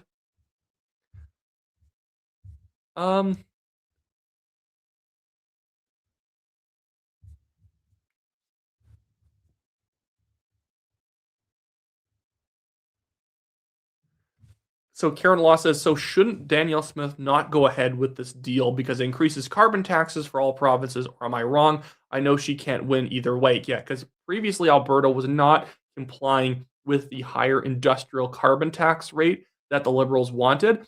And I think Danielle Smith is trying to achieve a couple things with this. Do I think she thinks a pipeline is going to come from this deal? No. I think that she thinks that she needs to show that she's friendly with the Liberals to show that she's not the problem.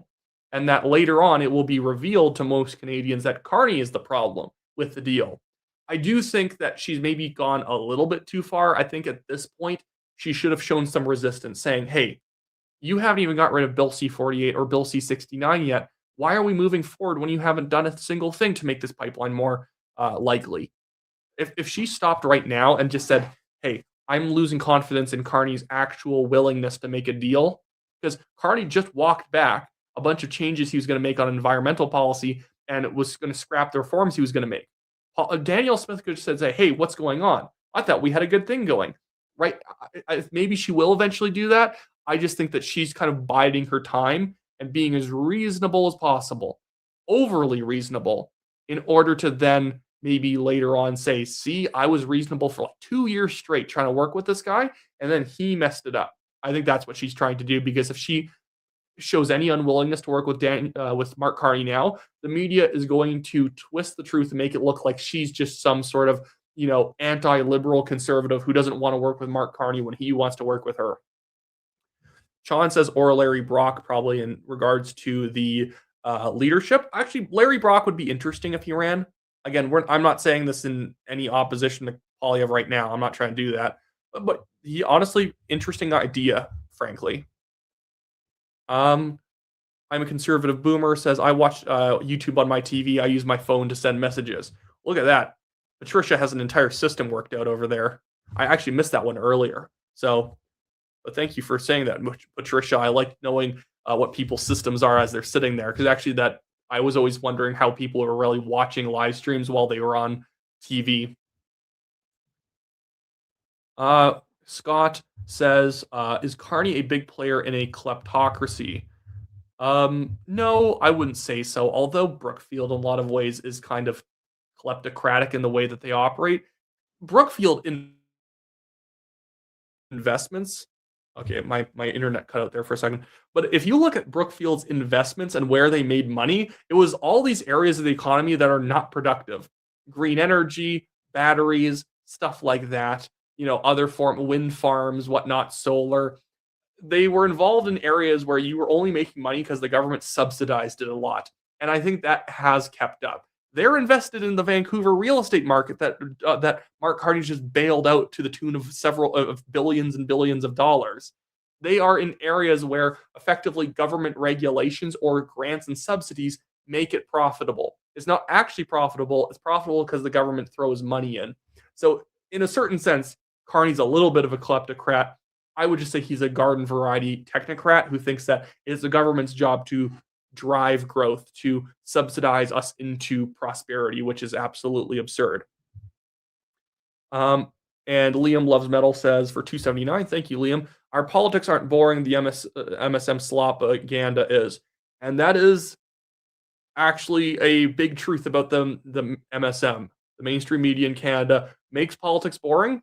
And boring politics oftentimes makes people think everything's okay.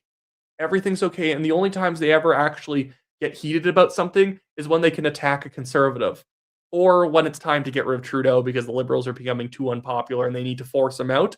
But most of the time, they make everything seem like nothing particular is going on at all, hoping that makes voters comfortable to keep voting Liberal. Jurassel here, 3243, says for $5. Thank you, Jurassel. You should raise money for clothes, then take Pierre to the thrift shop and film it. Could be good publicity for him. Maybe he is going to be in Calgary a lot. Maybe I can wrestle him down and hog tie him and make him put on a tie of my choice, my choosing. It would be a good bit. I think that Polyev needs better bits. Everything. Life is just about a bunch of bits all in a row.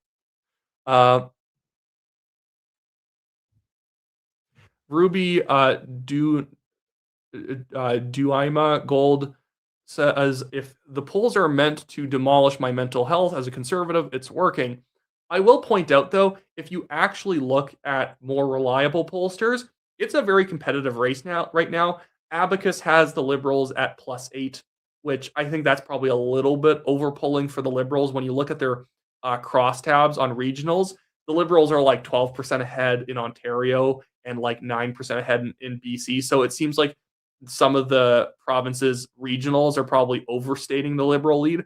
I think the Liberals are probably leading right now from anywhere from 4% to 7%. Angus Reid has the Liberals only leading by 5%, and they have easily the most robust sample when it comes to national polling. Now, sometimes these pollsters are not very good regionally, so it creates this weird dynamic where sometimes I like a pollster regionally, but then when they go national, they're just not very good at getting an accurate sample in other provinces for a good national poll. But Angus Reid, with 3,400 people polled, shows the Conservatives only 5 points behind. And even when you look at where the Conservatives are doing well, it actually probably would basically result in the same outcome in the last election, even though the Liberal lead is currently bigger. The problem is that the Liberals are maintaining high leads in places that they don't need it, like downtown Toronto and downtown Montreal. But then in rural suburban parts of Quebec, they're losing more support towards the Bloc. They're losing support in BC towards the Conservatives. And they're doing a little bit better in rural Saskatchewan, which really doesn't matter at all. So that's always the problem. It depends on where the polling is. Sometimes the Liberals can run up the score in downtown Toronto. They can do as well as they want in Parkdale High Park riding. They can do as well as they want in University Rosedale and Papineau and even some of the ridings in downtown Vancouver. They can do really well in Charlottetown. It doesn't matter when it comes to, are you winning the most seats? Now, the Liberals would win the most seats right now. I'm just saying, when you see a 5% lead, don't think, oh my goodness, the Liberals would win. I always think Conservatives are in striking distance if they get their act together. Yeah.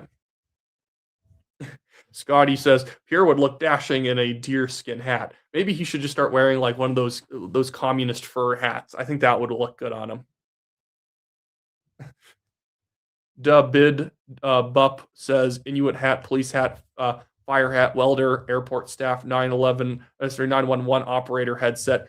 I think Polyev could just start really hat maxing or whatever in order to gain votes. Maybe hats are the way of getting.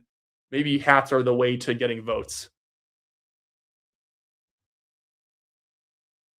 Oh, that's a tour of his hats. So he has a lot of hats apparently. Maybe this is Tristan Hopper, because that feels like a very Tristan Hopper thing to be doing, is collecting very niche hats. Anyway, so I should probably be wrapping up here in a little bit because I do need to drive to Montana tomorrow. I will be putting together a video later tonight, so I still have one on when I'm on the road, which is often how I have to do it when I go out. I pre-film something so it's out, so when I'm like driving, I'm not like stressing out like I haven't made a video today.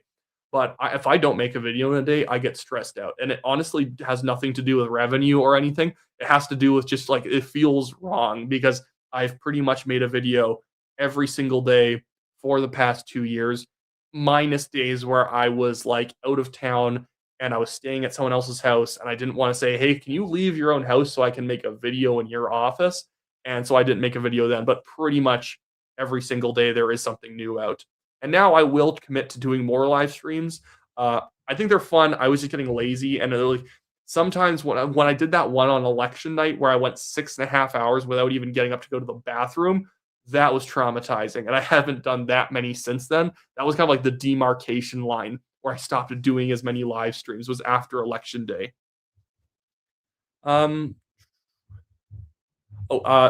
This is a good question. What seats do the Conservatives need to pick up to make government? I would say, although the Conservatives don't think about it a lot, stop thinking about Quebec. I think that's number one. Stop thinking about Quebec. The Conservatives forever are going to win 7 to 9 seats in Quebec, and that is it. Maritimes. They need to win the Maritimes. Not all the seats, but you need to pick up a couple seats in Nova Scotia. They need to pick up an extra seat. I think a PEI seat could be loosened up. I think they could win another New Brunswick seat. I think there is a chance of winning a new Newfoundland seat, but about 3 or 4 seats more need to be won in the Maritimes right now. British Columbia, win back Kelowna, win some of the Surrey ridings. There are Surrey ridings that are winnable. Stop running Calistanis, and you will win. Sikhs, Hindus, and everyone else that doesn't like the Calistanis. The only people who like Calistanis are Calistanis, and there's not that many of them. They need to win Brampton and Mississauga, and that is the same advice. Stop running dweeby community leaders who pretend that everyone likes them, and they actually lead absolutely nobody. Fair nominations are going to win the Conservatives a lot of seats in the GTA area. And then they just need to do some cleanup work. Manitoba, they need to focus more on some of the Manitoba ridings in the kind of like suburbs of Winnipeg. They need to focus on some of the just cleanup work. Confederation in Calgary, an Edmonton riding could probably be picked up. There's some other kind of like territories actually. Scotty's mentioning Northwest Territories and Yukon. Absolutely, those are ridings that you can absolutely win, and a lot of it comes down to, frankly, pick characters as your candidates. And when I say that, I mean someone who's larger than life. Run larger than life people. Stop running accountants. Stop running some random person who's like a lobbyist or some sort of staff member for the party. They run sometimes people who are not inspiring. Steve Curran in North Vancouver Capilano is a good candidate. I think he's quite good. He's more of a businessy guy candidate, but I think he is pretty decent when it comes to his actual appeal in that area. I think that is actually a great place for the Conservatives to test their mettle right now. If they can come close in North Vancouver Capilano, I think it demonstrates that there are a lot of people, especially in that middle-age demographic, who no matter what other groups, it doesn't matter if pensioners are liking Mark Carney because they like his style and he's anti-Trump.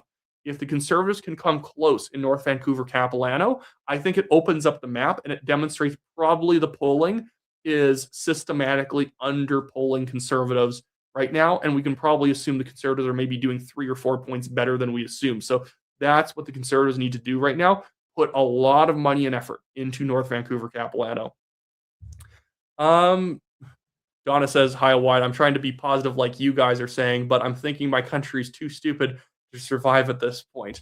Well, maybe, but we'll never know unless we try really hard. If we try really, really hard for another 10 years and nothing changes, maybe people are too stupid, but jury's still out on that at this point.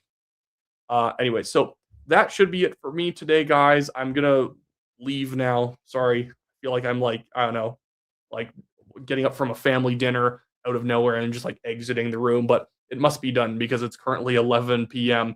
But with all that being said, thank you guys for watching. Make sure you subscribe if you're not yet a subscriber, like the live stream, do all that stuff, and I'll see you guys all next time.